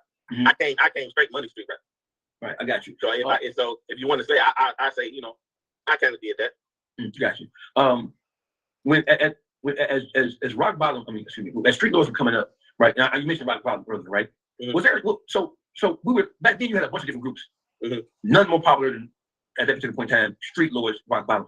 What was because according to popular legend, there were issues between the Streetlordz and rock bottom, right? Is that true? And if it is true, can you speak to what the initial issues were? Was it just competition, us versus them, or was it something more personal?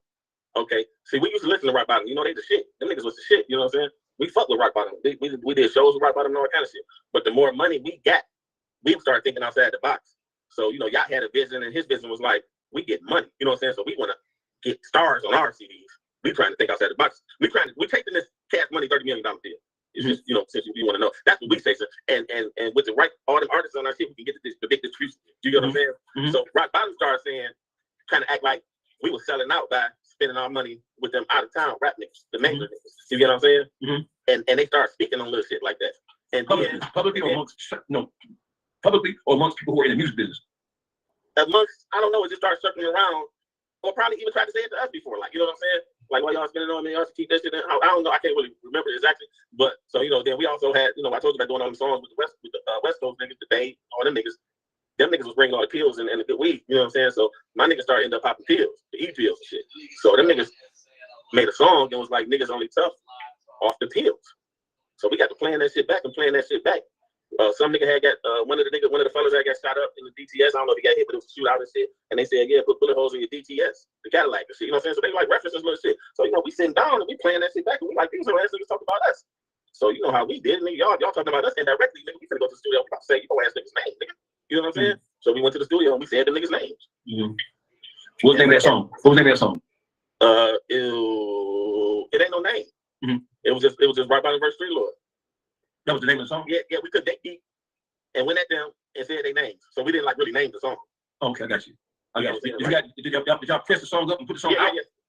Oh no, we didn't do that. No, we didn't press them for that. We just took it to the titty bar and all that type of shit. Just let it get out there, and start beats. You know what I'm saying? Right. And so when the members of Rock Bottom heard it, what was their immediate response? They went straight back to the studio and came hard as hell. Because they can rap for real too, so they came back hard as hell.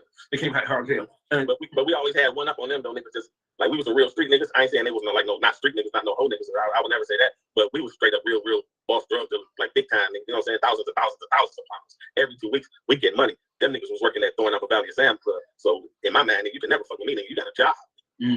That's why on that one song I said, I'm gonna walk up and throw an Apple Valley and I'm gonna smack Big Kirk fucking clerk and wipe my rims off with your manager, sir. Rocks off, I took his work. He say I ran off with it. Found a spot on Linwood and said bad thing in it. You know what I'm saying? Because the niggas had jobs. And you can never fuck with us if y'all got jobs. We get money. Right. Did it ever become physical with Rock Bottom? Did you ever get into it in clubs? Did it ever spark in the club? Or was it just maintained on No, it ended up being tension with the neighborhood Rock Bottom niggas, not the rappers. Like the neighborhood niggas, like, you know, when you out about niggas repping 7 Mile Joy Road, niggas repping the West Side Street Road, and you got on them Linwood, that's the niggas, like, you know what I'm saying? So it kind of ended up being some tension, and then it ended up being some tension with Blade had this tension with this little Dexter Rock Bottom nigga, you know what I'm saying? So it ended up being a tension, but not with the rappers, with the niggas representing the hood and Rock Bottom. You get what I'm saying? So Blade had a couple fights with this one nigga named Chico. He did too. So, you know, they had a couple fights and shit, one-on-one fights and shit. Right. 2 light-skinned niggas going at it. That's a hell of a fight. 2 light-skinned niggas smashing each other. Shit. That's not bullshit. You can't do the best of Dog Face TV Live on YouTube. Streetlordz, Jesse James to the building. Let's get into the heart. I mean, because everybody who's watching this right now, their heart is pounding right now. Let's talk about. You made mention in your video announcing that announcing your availability to podcasters for interviews, right? One thing that you mentioned was where the name Eastside Cheddar Boys came from. And you said that. Are you saying that? So let's talk about the Streetlordz Cheddar Boys. What's the difference between Streetlordz and Cheddar Boys, and where did the name Cheddar Boy come from? Okay, so we was a Streetlordz, and Blade grew up with this nigga, and he used to be rolling in the spots for my nigga Brick, and the spots used to do thousands and thousands of dollars a day. So he was getting, the spot was booming, the dog food, and so the nigga was just like, nigga, yeah. I guess when the sack was gone, the nigga was like, yeah, the government's getting cheddar over here, like, nigga, I'm a cheddar boy. So that nigga, who I'm talking about, originally came up with the word cheddar boy, but by him and Blade being tight, Blade ran with it, and they was friends. You know what I'm saying? All the way till he died, they was friends, but Blade ran with it, and we ran with it. Streetlordz Cheddar Boys. If Blade had it, we had it. So it's Streetlordz Cheddar Boys. Right. So what no Eastside Cheddar Boys before no motherfucking Streetlordz Cheddar Boys. I'm arguing with niggas in the penitentiary about that shit. The Fed joint, niggas. That's some bullshit. That's not how that happened. Okay. So the Streetlordz became. Or the sub name of the Streetlordz became. Did all you guys incorporate Cheddar Boys into y'all? Yeah, right. It's on my back right now. I got you. So where did the relationship with? So were there any Eastside members? Because everybody that you named with. So question: is Blake Icewood originally from West 7 Mile? He from Syracuse and 7 Mile to Eastside. So Blake Icewood is an Eastsider originally. Yeah, yes sir. Yeah. Okay, so that's a major point of contention for people, right? Because listen, no members of Streetlordz or Rock Bottom or even the Eastside Cheddar Boys, they don't talk. They don't sit down for interviews. You're the first person to open up and give us any substantive answers about just the origins and some of the conflicts that took place. And all authentic answers too. Yeah, this is a history lesson, bro. So Eastside Cheddar Boys, you mentioned that you usually say wasn't no motherfucking Eastside Cheddar Boys first. The Cheddar Boy then came from first.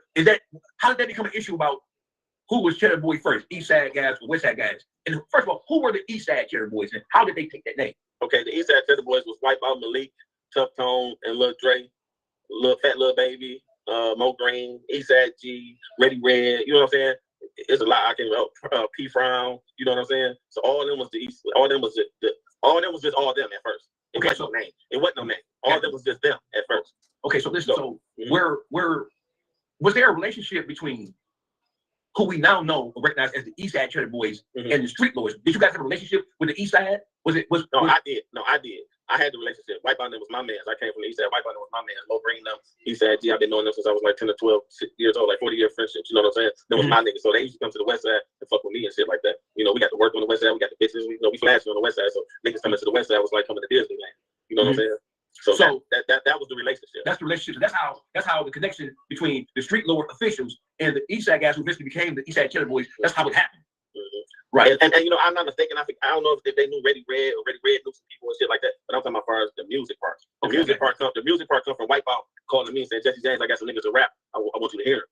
You know what I'm saying? But you know, so many niggas call me like that. I ain't thinking of nothing. But Wipeout my man, I'm gonna hang with him eventually anyway. Like I'm hanging with the Streetlordz, I'm Joy Road out my mind, but I'm gonna fuck with Wipeout and Moraine them too. You know what I'm saying? So when I finally had time, I went over there and I listened to the niggas.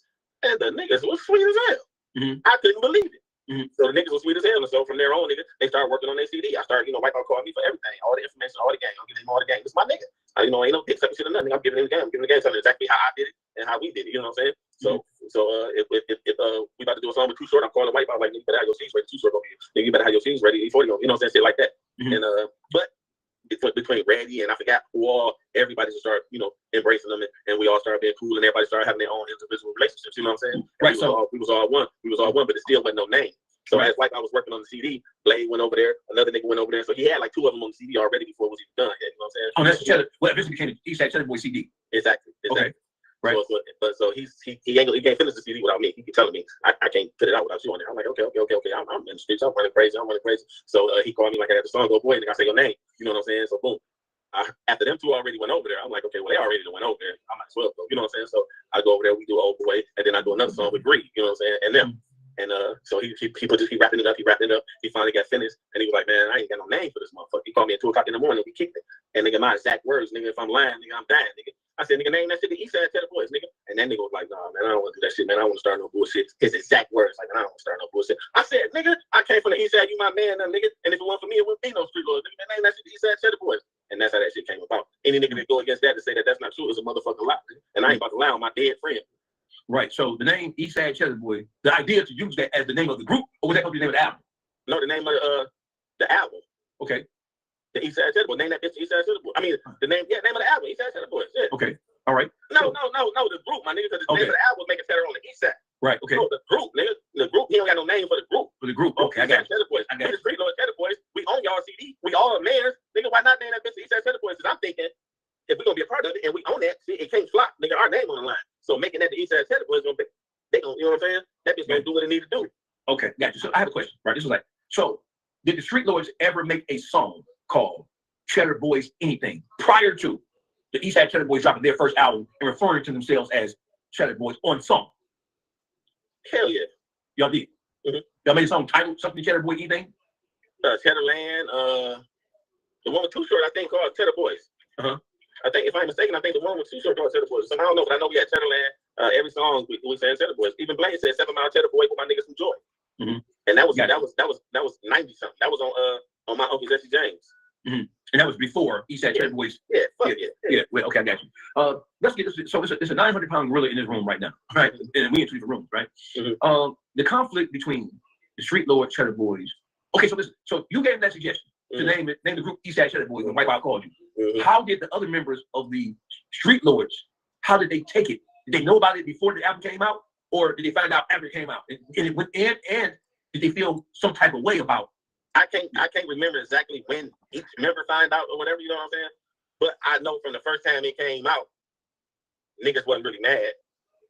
You know what I'm saying?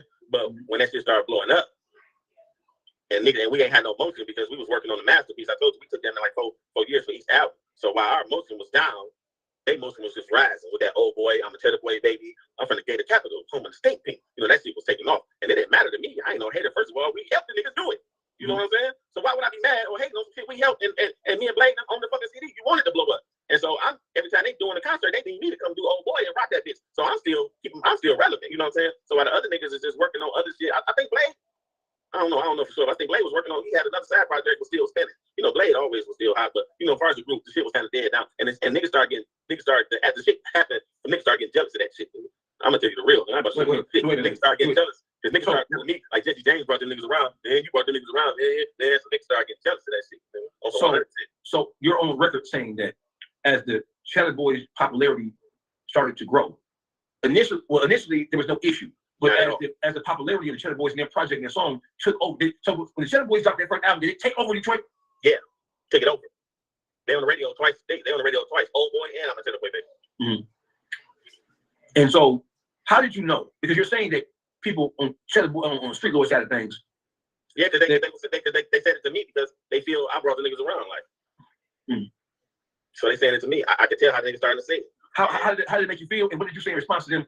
How did it make you feel when you started to feel and hear that energy? And what was your response when you? I ain't feel no type of way. because I didn't think this shit was gonna be no issue like that. You know what I'm saying? You know what I'm saying? And then you got to think about it too, like, you know, where niggas come from.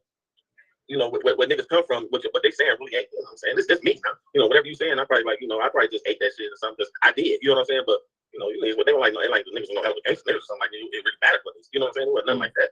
But so I didn't really feel too much that way because like I know with my niggas, it was too late. You know what I'm saying? It's too late. Which I wanted to flop with our name on it. Oh, so the Cheddar Boy thing, y'all looked at that as they got their extension of us in every respect. So we want to see that shit do well because everybody knows. Was it the East Side West Side thing?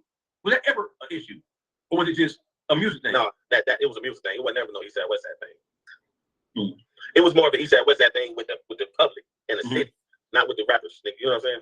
Okay, I got you. So let's talk about when let's talk about, so let's back up for a second and let's bring Streetlordz Wine into this equation, right? You made your post about, hey, all you podcasters, man, and you listed every major hot podcast across the country that deal with urban. I tagged everybody. You tagged everybody, right? I was one of the people you tagged. I was honored. No, and listen, because we had a legendary Streetlordz OG Capo tag me in it. That meant that somehow, some way you thought I was relevant enough. Oh my God! Yes, the voice of the streets, voice of the streets. I appreciate that, brother. I work hard. I work hard as motherfucking nigga ever Martin Luther King. Not this shit. I was slave. I've been slave for this shit. So when you made that post, did you anticipate the backlash you were going to get? Okay, I don't even know. What did you get? Did you get any backlash? Because we don't know if you get any backlash or not. I see comments and shit, right? But did somebody call you and like, hey, what the fuck is you talking about? Yeah, so I make the video, right? So you know, I'm sitting back, I'm watching all these niggas get money, all these so-called kingpins, all these so-called gang leaders, all these so-called bosses. They traveling around the world. They getting 5,000 from this person, 10,000 from this person, and all these niggas ain't really been through shit, ain't did shit, and I know they ain't been through half the shit I've been through. You know what I'm saying? So I'm like, shit, you know, and I'm who I am. I'm like, okay, I've been hearing all these little Streetlordz stories. I've seen a couple niggas do some podcasts and shit, but it don't sit right with me because nigga, to me, this just coming from me. Nigga, if you ain't rap for Blade Icewood, nigga, I don't want to hear your Streetlordz story. That's just me. You know what I'm saying? So I hear the stories, and they got the right to tell their own stories. You know what I'm saying? And they, you know, but I'm just saying, for me, being a Joy Road nigga, if you ain't rap for our damn near the main nigga the whole fucking world love and know in the group you ain't rap for, I really don't want to hear your story. And I feel you can't even really tell no story if you didn't rap for the Streetlordz. And that's just how I felt. So I always knew I'm gonna do my own fucking Streetlordz story, movie, book, and tell my side of the Streetlordz story. So I said, okay, I'm about to go on the internet and I'm about to talk to these podcasters and let them know if they want to interview one of the realest niggas out of Detroit. Get at me, let's go. I'm about to turn shit up, set this shit on fire. So I say some shit from clickbait. You know what I'm saying? You know how it goes. Let me do my job. Let me go get you that clickbait, right? So I got my little folder. And this ain't the fuck nigga 5 folder, no. This ain't the fuck nigga 5. This is just I take my notes here, right? So one of the things you said, you can go over this shit step by step. Like the YSL drop. You know? Right. So one of the things you said is, if you want to hear the truth about who backdoored Blade Icewood, I think, and I'm not even gonna, brother, that was a statement that sent shockwave through Detroit. The general public don't really see. There's a lot of misinformation that has been disseminated about the relationship between the East Side Cheddar Boys and Streetlordz Cheddar Boys. There's misinformation about who started what or who started the name. There's misinformation about whether or not the East Side Cheddar Boys as a collective were really cool with the Streetlordz Cheddar Boys from the West. It was like a West Side, East Side thing, right? There's stories being told about Blade's relationship with, I think, so when it comes to the Cheddar Boys, East Side Cheddar Boys, and the Streetlordz, I think the two young gunners of the clique with Blade and Tough Tone. Tough Tone is still hated to this very day. I don't know a rapper in Detroit who is more disliked than Tough Tone, bro. Do you? No, not at all. So why does the public think that? Why is it so much? Is it so much information about the relationship between the East Side Cheddar Boys and Streetlordz? Because people don't really talk about it. So when stories have been told about it by people who really don't know, you got there trying to correct it anyway. Why is there so much misinformation out there about what happened, what transpired? Because it's a lot of niggas dead. You know what I'm saying? And the ones that's alive, they've been indicted and been to the Fed joint. So niggas be mindful and careful what they say. You know what I'm saying? You know, this shit closed, shit open. You know what I'm saying? A lot of shit ain't to be talked about, especially not on social media. You know what I'm saying? And how we look at niggas, if you ain't no hell of a niggas or no real niggas, well, we even gonna talk to you about it for anyway. You know what I'm saying? Who is you? We can let you think whatever you think. But you know, that's how it is. Right. So I'm going to get into some more specific questions, bro. And there's some things that you can talk about because you know there's a statute of limitation on some things. So some things you can't be. There's no possibility of somebody being incriminated. There may be a possibility of somebody being looked at a particular way, but as far as from a legal standpoint, some of these things, some of the statute of limitations ran out. Yes, ran out on 90 days. Why does it seem like the major beef between the East Side Cheddar Boys and the Streetlordz, why does it seem to the world that that beef was demonstrated between Blade Icewood and Tough Tone more than anybody? Why? Well, take that back. It was Wipeout and Juan. That's the top of the totem pole on both sides of the fence. Or no? Was at the time when all this shit started to fall apart and tempers started to flare, issues started to happen? Was Streetlord Juan the leader of the Cheddar Boys? That's the question. Was he a leader? Of the Streetlords? The leader of the Streetlords? Yes. No way possible if he came from up under us or came after us. You know what I'm saying? No way possible. So why does Juan was BFI? His name was Best Friend Juan. You know what I'm saying? When he came along, he was best friend Juan. So best friend as in best friend from the East Side? I guess. I don't know for sure, but so you know what I'm saying. But there's no way possible he could have been a leader. We don't fuck with no leaders. We don't really fuck with no leaders. Either you're gonna be a Streetlord or you ain't. It ain't gonna be no leader. You know right. So why? So you do know that the general public, the historians of hip hop, the general casual observer of Detroit, that Juan is recognized as the de facto leader of the Streetlords on the West Side side of things. Why? How did that get to be that way? I ain't never came across nobody that thought that was saying that. Hey, Jesse James, you telling me that you don't know that people look at Juan like Juan is the king fucking Streetlord out of all the people above Juan. Yeah. No. Let me take that back. Yeah, king, bigger than life, King Streetlord. That's who he is. But not over nobody. He's in like that's how they gonna look at Blade. That's how they gonna look at everything. You know what I'm saying? I, of course, yeah. My dog was nigga getting money. Nigga represent this shit to the fullest. Nigga, yeah, king. Right.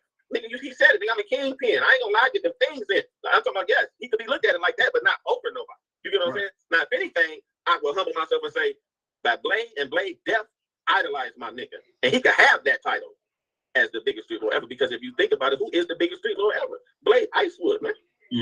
Without trying to be that. You get what I'm saying? Right. So it can never be somebody that came after us. You know what I'm saying? Right. Fuck I look. You know, it can never be. Gotcha. So as things started to heat up between the Streetlords, so the Streetlord Cheddar Boy was West Side. You ain't had no East Side members in that? Juan is from the East Side. Juan is from the East Side. Yeah, for sure. Well, what you know what part of the East Side he's from? Warren, Mac, where you from? Like that State Fresh shit, somehow that type of shit, you know. Oh, so Streetlord Juan is originally an East Side guy? Do you think the general public knows that? Or do they think? Hell yeah. You know what? Okay, so listen, bro. So the East Side hard. Okay, but I don't think the casual observer of the beef between, I think it was like Biggie versus Tupac, bro. It was like East versus West. Right now, you do know that the West Side niggas stand on Blade all day. All day. And West Side motherfuckers don't fuck with the East Side Cheddar Boys because it was like it was like some East Side versus West Side. You had to take a side, pick a side. Yeah, that's how powerful it was. That's how powerful. Yeah. Long before you had Pocket Biggie, or was it after Pocket Biggie? It was after Pocket Biggie. It was after Pocket Biggie. Out in Dad 95. 96. So we had our own Pocket Biggie. Yeah, 2004, 2005. Yeah, it was like Death Row versus Bad Boy type shit, right? Okay. No Diddy. Right? No Diddy at all. Right, no Diddy at all, right? So as were you aware that it was turning into East Side, West Side shit? Okay, so let me tell you, right? If you don't know, but I know you probably know from the interview with Tough Tone, but if you ain't know, I told you it was a situation about a couple pounds. You know what I'm saying? Right. And so after them two, whatever transpired, after them two fell out about the pounds. And Blade and Tough Tone. And Tough, yeah. Tough made a song called Not Boss Up and Take That Money. I mean, I Boss Up, I took this money, something like that. He did a remix, like to Blade, Boss Up and Take That Money. So Wipeout called me and said, where you at? I said, I'm at the Platinum on 6 Mile. He whipped up at the Platinum, jumped out, introduced me to these two niggas. Like, yeah, these my hitters, these my niggas, they just get out the joint. I ain't really gonna say their name, but yeah, you know, as soon as you say hitters and all that, I ain't paying no attention. I don't care about none of that shit. So I'm gonna know what he's calling me to show me. He said, man, I'm about to play you something, but I ain't gonna put this shit out. He played the song that Tough made.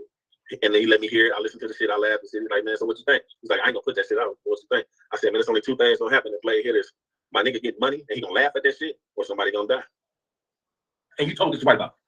Yeah, if I'm lying, I'm flying. All right. And so the song came out. And guess who one of the niggas was? Who? The nigga that ended up paralyzed. One of the guys who was with White. Yeah, exactly. But I didn't look at the nigga doggy, because you know how niggas is when niggas be like, man, I do this, I do that. You don't care about them type of niggas. So I didn't even look at the nigga. I wish I would have looked at the nigga. I would have knew how he looked then. When things started to get heated up, when it went past just talking and rapping, what were you saying? Because you were connected to both sides. No, I was in the feds when the first little physical fights and shit started happening. Like Blade and Mike actually had a fight at the titty bar and all that type of shit. You know what I'm saying? There was a couple, 1 or 2 little fist fights. You know what I'm saying? And so you were in the feds by this time. Yeah, right? I was in the fed when I called home. Blade was telling me about it. What was your thought process when you were hearing this? Then I'm gonna end that shit when I get home. Right by my man. I'm gonna end that shit when I get home. I don't want nobody. I know what's gonna happen. Somebody gonna die. So I'm hoping that there's just some physical fight and some bullshit. And once I come home, you know what I'm saying? When I come home, I'm like, that shit gonna be dead. Nigga, I ain't gonna let that shit get that serious, get out of hand like that. And they both my mans, and I'm responsible for this and this basically. Got you. What was your relationship with Streetlord Wine coming in when he was introduced later on into the whole Streetlord movement? Did you have any relationship with him? Oh my God, my baby. Man, my baby. Anybody that came in, nigga, and was for real and could rap and was repping the Streetlords and was getting money and bodied everything what the Streetlords was, and it was all love. It was immediately a brotherhood. Got you. In your video, you said Blade got backdoored. So backdoor in Ebonics, it means that you can't be backdoored by somebody who's not a friend of yours. You can't be backdoored by your op, because your op is your op. Your op is front door you all day to catch your ass, right? A backdoor means that somebody stabbed you in your back close to you and put you in a position to be harmed, period. Or nuked. Or harmed or robbed, stuff with it, right? Right. Without saying no names, is it true that Blade Icewood was backdoored by somebody he knew? Without a doubt.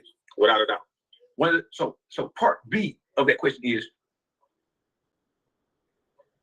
people in Detroit look at Blade's death, West Siders specifically look at Blade's death, and just like the East Coast, the West Coast blames Bad Boy for Pac's murder in Vegas. We know that the East Coast blamed LA for Biggie getting killed in LA. The Blade Icewood, Blade is more famous in death than he was in life. Blade to Detroit is hip hop Jesus. That's what he is, right? Oh my God, yes sir. Yeah. So did Blade, were the East Side Cheddar Boys at all responsible for Blade Icewood's death? If you can answer that question. Nah. No. Okay, gotcha. So no West Siders should be feeling like, because there was a beef going on at a particular point in time, it wasn't no East Siders. Blade was backdoored. No. It was East Siders. It just wasn't on East Side Cheddar Boys. So nobody connected to East Side Cheddar Boys. I mean, they're connected through friendships. Yeah. But nobody who actually wore the moniker East Side Cheddar Boys. Exactly. Okay, I got it. All right. Exactly. Wipeout. Wipeout's passing. It shook Detroit. I'm gonna tell you something, man. This shit about smoking the ops and shit that they were doing in Chicago. These young niggas, that shit didn't start in Chicago.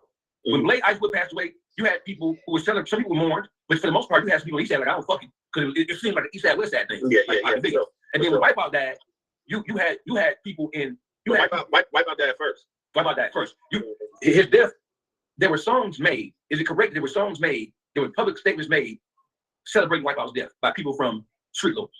Not really celebrating, my guy. It was just like Blade was blamed for some shit he didn't do. And so he was in the wheelchair and he was frustrated and he was angry. So he was just like, after that, he was like, fuck them all. It wasn't celebrating because Wipeout was our nigga. You know, niggas ain't do that to Wipeout. So we would never celebrate. You know what I'm saying? But it's just like how Pac get mad and said, fuck Biggie, Pac, Jay-Z. You know what I'm saying? He said, for everybody. You know what I'm saying? So that's what Blade was. He was pissed. He in that wheelchair for something he ain't do. You know what I'm saying? And niggas left that shit on us. Niggas let that shit fall on us. The niggas know we ain't do that shit, but the niggas tucked their tail and fell back and let us reap all the fucking consequences that came from that shit. So there were people who knew that Streetlord wasn't responsible for Wipeout's death, and there were people who knew that East Side Cheddar Boys were not responsible for Blade's death, but they allowed those, they allowed that sentiment to grow and fester and turn into a whole different thing. Yes, sir. Yes, sir. Was there anybody who do you think was in a position of knowing? Who do you think should raise? Do you look back at that now in hindsight and say, "Hey, man, you was in prison when this happened, when the death happened, right?" No, I was in prison when the fights was happening. I was home when Wipeout died, and I was home when Blade died. All right, so you said that earlier. You just said you said you couldn't wait to get home and you hoped that you got home fast because you knew it was gonna turn to somebody to get dropped. You were home, but when I got home, it didn't. You see what I'm saying? When I got home, that shit kind of chilled out. That's how Wipeout situation, RIP Wipeout. That situation didn't have nothing to do with us. So that wasn't nothing I could control. But the perception was because of the back and forth. And of course, you're gonna. I mean, because if you got two factions going at each other, if somebody died, they're gonna think, okay, it was them. Type shit, right? All right. But was anybody on the Cheddar Boys side? I mean, on the Streetlordz side, was anybody like claiming responsibility for Wipeout's passing? Not at all. Nobody made no statements. No pills talking with no bitches or nothing. No, not at all. None of that. Okay, I got it. Nobody had nothing to do with that, and nobody from our side know who did it. Niggas just know the stories just like anybody else. But no, I wasn't there. I never saw nothing. So I can't really speak on that. I can't say nothing because I wasn't there. Anything I say will be a lie. All I know is what the streets say. You know what I'm saying? I don't know who killed Wipeout. I didn't see who killed Wipeout. I wasn't there. Wipeout was my baby. Rest in peace. I try to rep him as much as I can rep Blade. But you know, I don't know who did that shit. I ain't seen who did that shit. If I say I saw something, I lied. You know what I'm saying? I'll be lying. You know what I'm saying? Okay. So doing your video that you made announcing that you were available for YouTube interviews or podcast interviews, you made mention the backdooring of Blade. You made mention the backdooring of Wipeout. Is it? So both Blade and Wipeout died as a result of being backdoored by people who they knew? No, that was clickbait. That was clickbait. Okay. That was clickbait. You know how it is. So it's a proof to some of the situations, but it ain't no truth to it. And so I was going. I was going like, nigga, I'm trying to build up my podcast. Nigga, tune in, nigga. You want to hear something, nigga? Tune in, nigga. But ain't nobody tell no bitch ass niggas to be watching my page, nigga, and sitting back and dissecting what the fuck I'm saying to my fans and to the public, nigga. You know what I'm saying? Like I'm about to get on fucking YouTube or a fucking podcast and say who did this or who did that. First of all, bitch, I don't know who did nothing to Wipeout. I wasn't there. I ain't see nothing, nigga. I wasn't there. If you can put a lie detector on me, I ain't saw shit. I'll be lying. That'll be perjury. You know, if I say I saw something, that's why a motherfucker ain't got nothing to worry about when it comes to me, because you know it was a goddamn lie. I wasn't there. I ain't saw shit. So as far as Blade, Blade got backed over, and about who we'll never know, but he got backed over. Yeah. So you know what you ain't gonna say.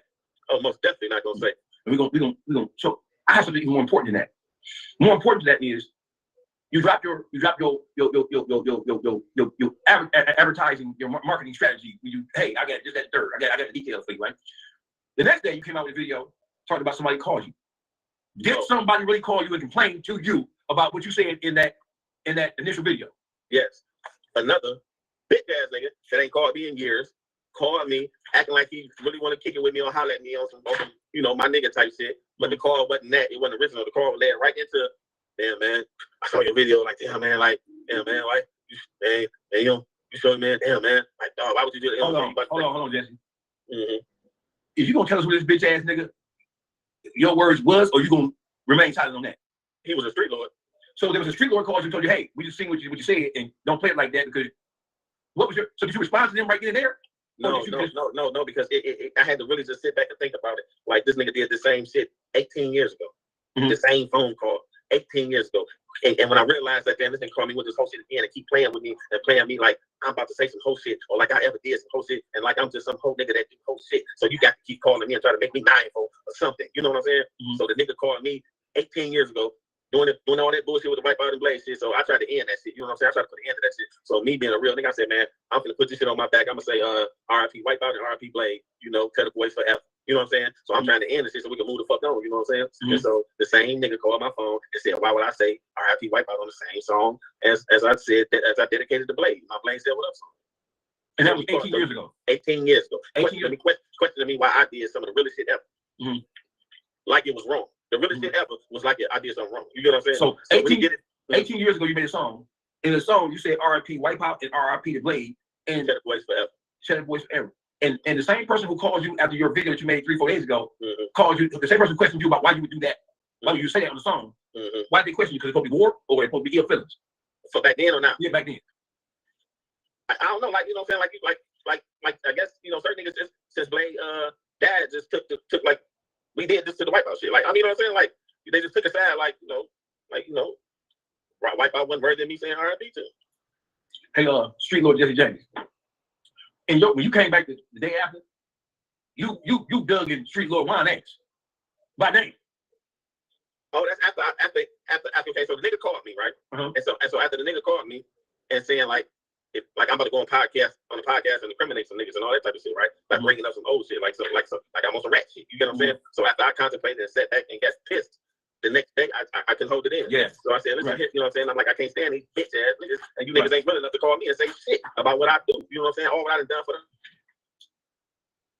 So I made my video. Before you go on, I asked you who that person was 18 years ago who called you and said, why would you say RIP the Blade and RIP the Wipeout the same song with shit you on type shit? And then when you fast forward, you make your video basically announcing that you were available for podcasting. And then you receive some backlash about what you said in terms about telling stories. I guess the clickbait. I guess the clickbait. Right. The claw was about the clickbait. Right, the clickbait. Because I ain't saying nothing wrong, but the clickbait is what did it. Right. So the clickbait is what did it. And then there was a video, a verse that dropped on Streetlordz Wine's page. No, first it was a post trying to belittle a nigga talking about, because I said I want to get paid, tell my story, I'm coming on these podcasts, cat that cash, I'm coming, set you on fire. So this nigga decides to take it upon himself and say, yeah, my life story ain't for sale, but you could buy theirs. Who said that? Why? Okay, and you took that as a slight to you? Most definitely. I'm the only one that just came out talking about doing podcasts and shit and getting and running some money up off of that shit, off of telling my story and my side of the Streetlordz story.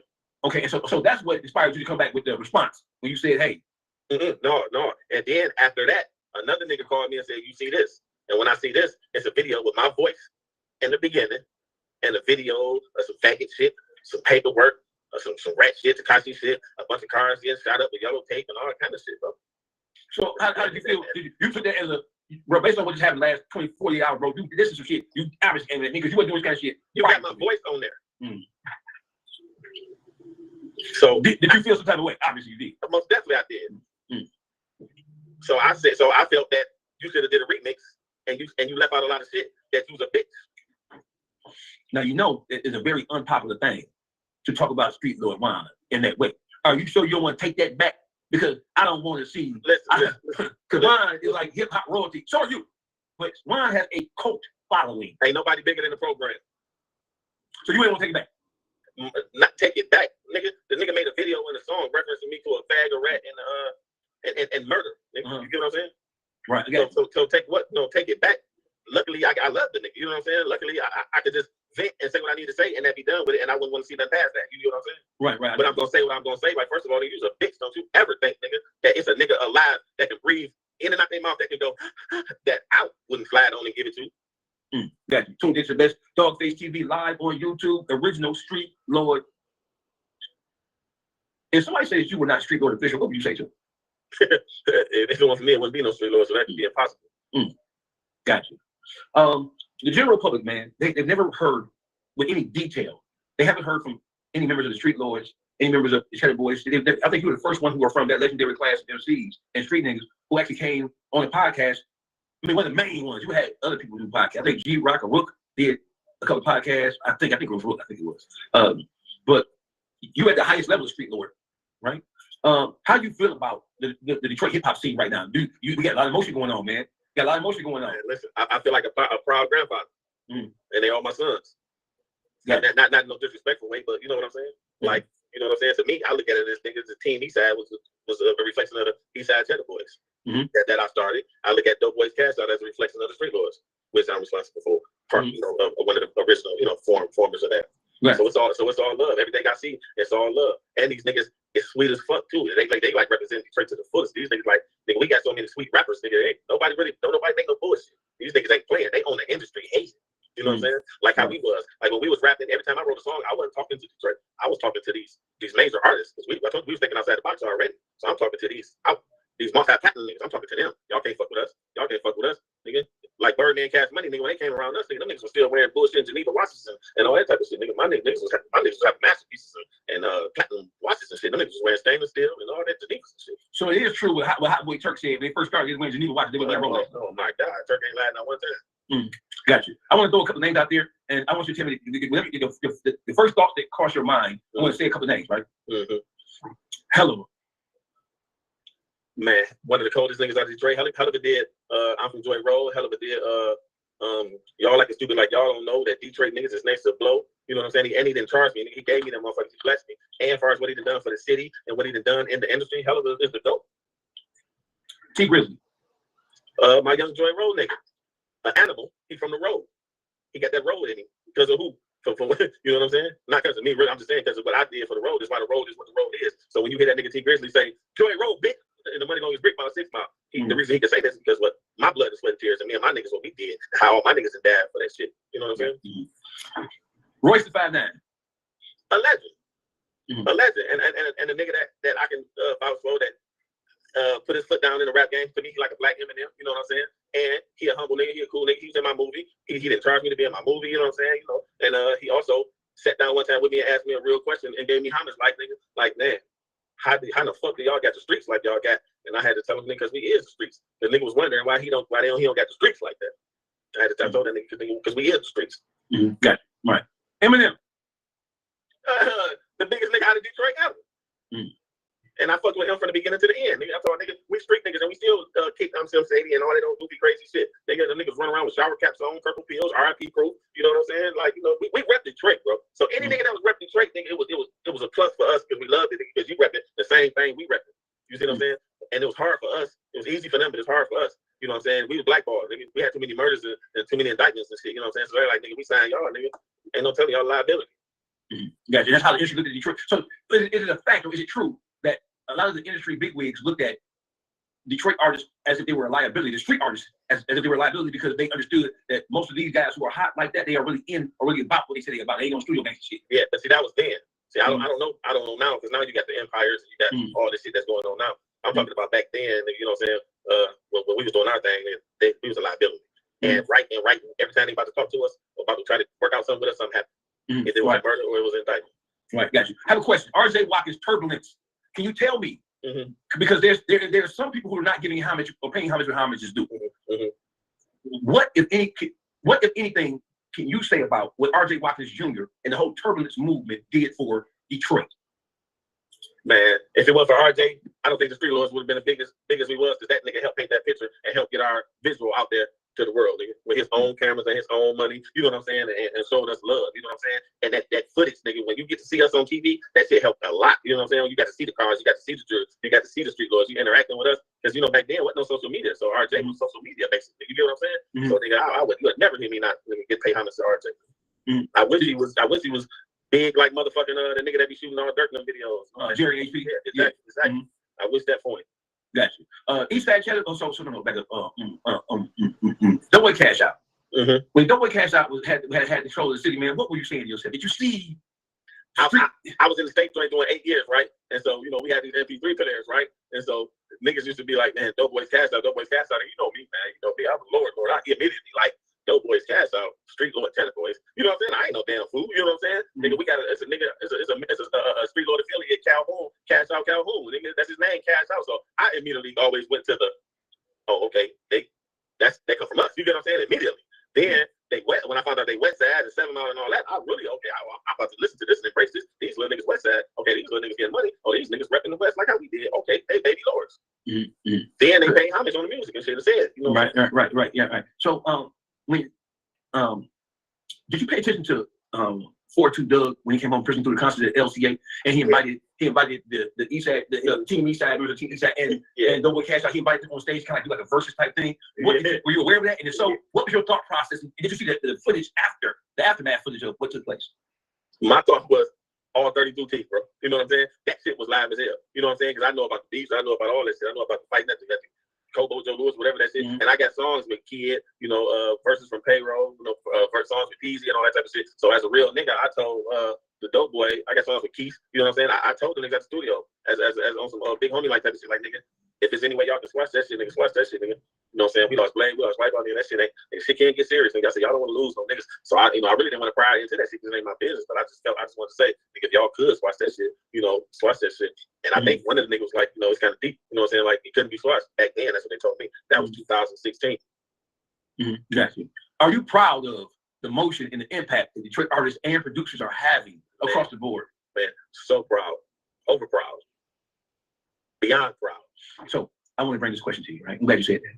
About a year or so ago, you had a couple of artists who were from the previous generation, right? Not this current generation, right? Who were feeling kind of salty because the younger artists of this generation either refused to work with them or charged them to work with them. And the artists from the previous generation felt slighted, like, why are you trying to charge us? We the OGs. We help pave the way. How dare you young niggas who can't even really rap for real charge us for verses or anything? Do you feel like it's do the rappers from this generation, this current, the rappers from the previous generation, any consideration whatsoever? No, it don't go like that. You pay homage to who you want to pay homage to. You pay homage to who you feel might deserve homage from you. Nigga, you gotta pay for, nigga, this shit is a business, nigga. I'm trying not to sell dope. I'm trying not to go to jail, nigga. I'm rapping, nigga, to try to get away from that shit. I need my money. So you should want to pay them niggas to help get them niggas keep them niggas out of trouble until they can move forward. You know what I'm saying? You should want to pay them. And no, they don't owe you nothing. Nigga. Like when I came home from the joint, Peasy didn't charge me. Payroll didn't charge to come to give up a verse for my little nephew. Keith didn't charge me. Kid didn't charge me. But if they would, I would have had to respect it, nigga. You know what I'm saying? They the hottest niggas. They the hottest niggas. They running this shit right now. You know what I'm saying? If they charge me and I want to do a song with them, I want to pay. You know what I'm saying? But if you look at me as like a legend, nigga, and you ain't gonna charge me, that's a blessing too. Nigga. It's a blessing, nigga. I get you. But they don't owe nothing, nigga. Nothing. Right. They don't owe you nothing. Nigga.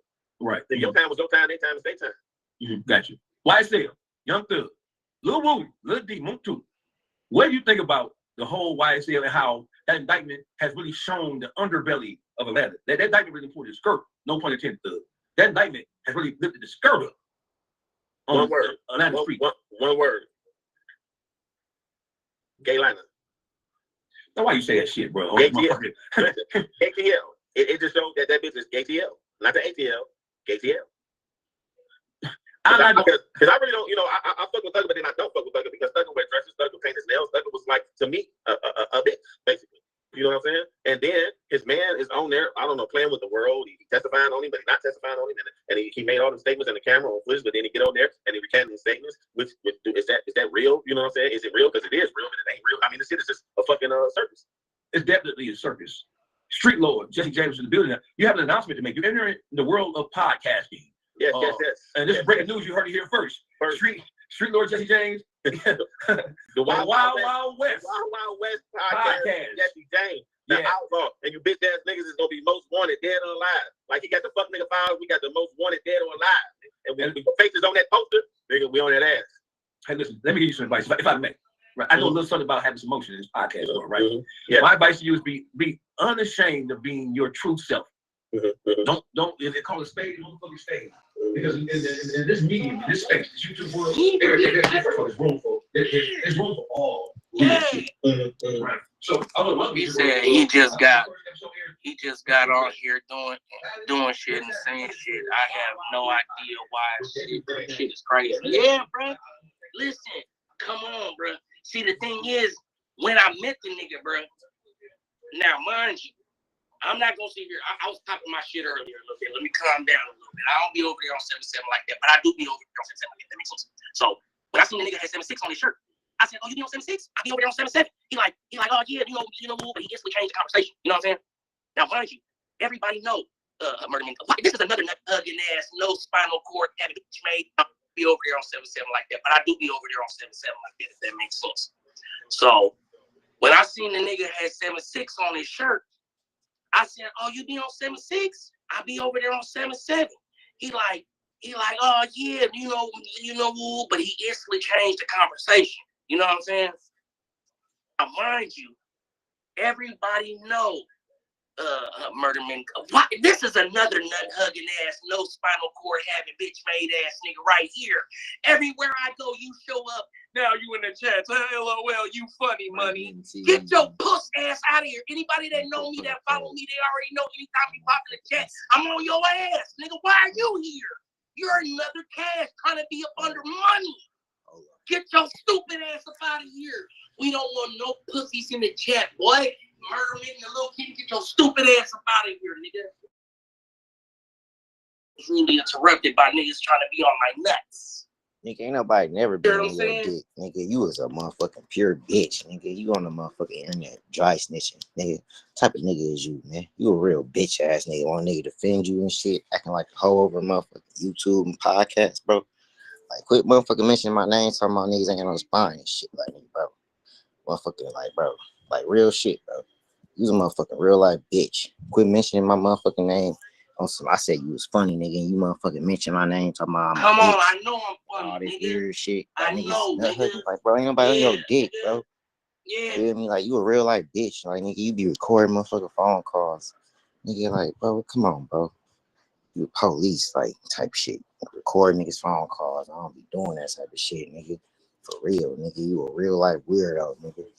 Like, nigga, what the fuck is wrong with you, nigga? Like, fuck, ain't nobody following behind you, bro. I don't even know you like that, bro. Like, quit motherfucking playing with me, bro.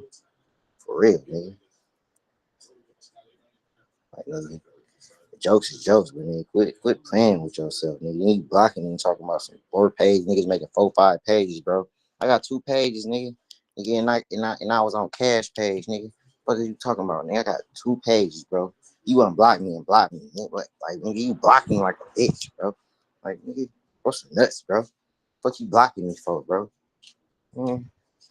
Yeah, bro. Quit playing with me, dog. Goofy times, man. Like, you dry snitch on the internet, bro. Talking about people setting niggas up to get killed, bro. Like, you a weirdo, bro. Record niggas, phone calls, all type of shit, bro. Like, get the fuck out of here, bro. For real, nigga. Don't play with me. Flat out.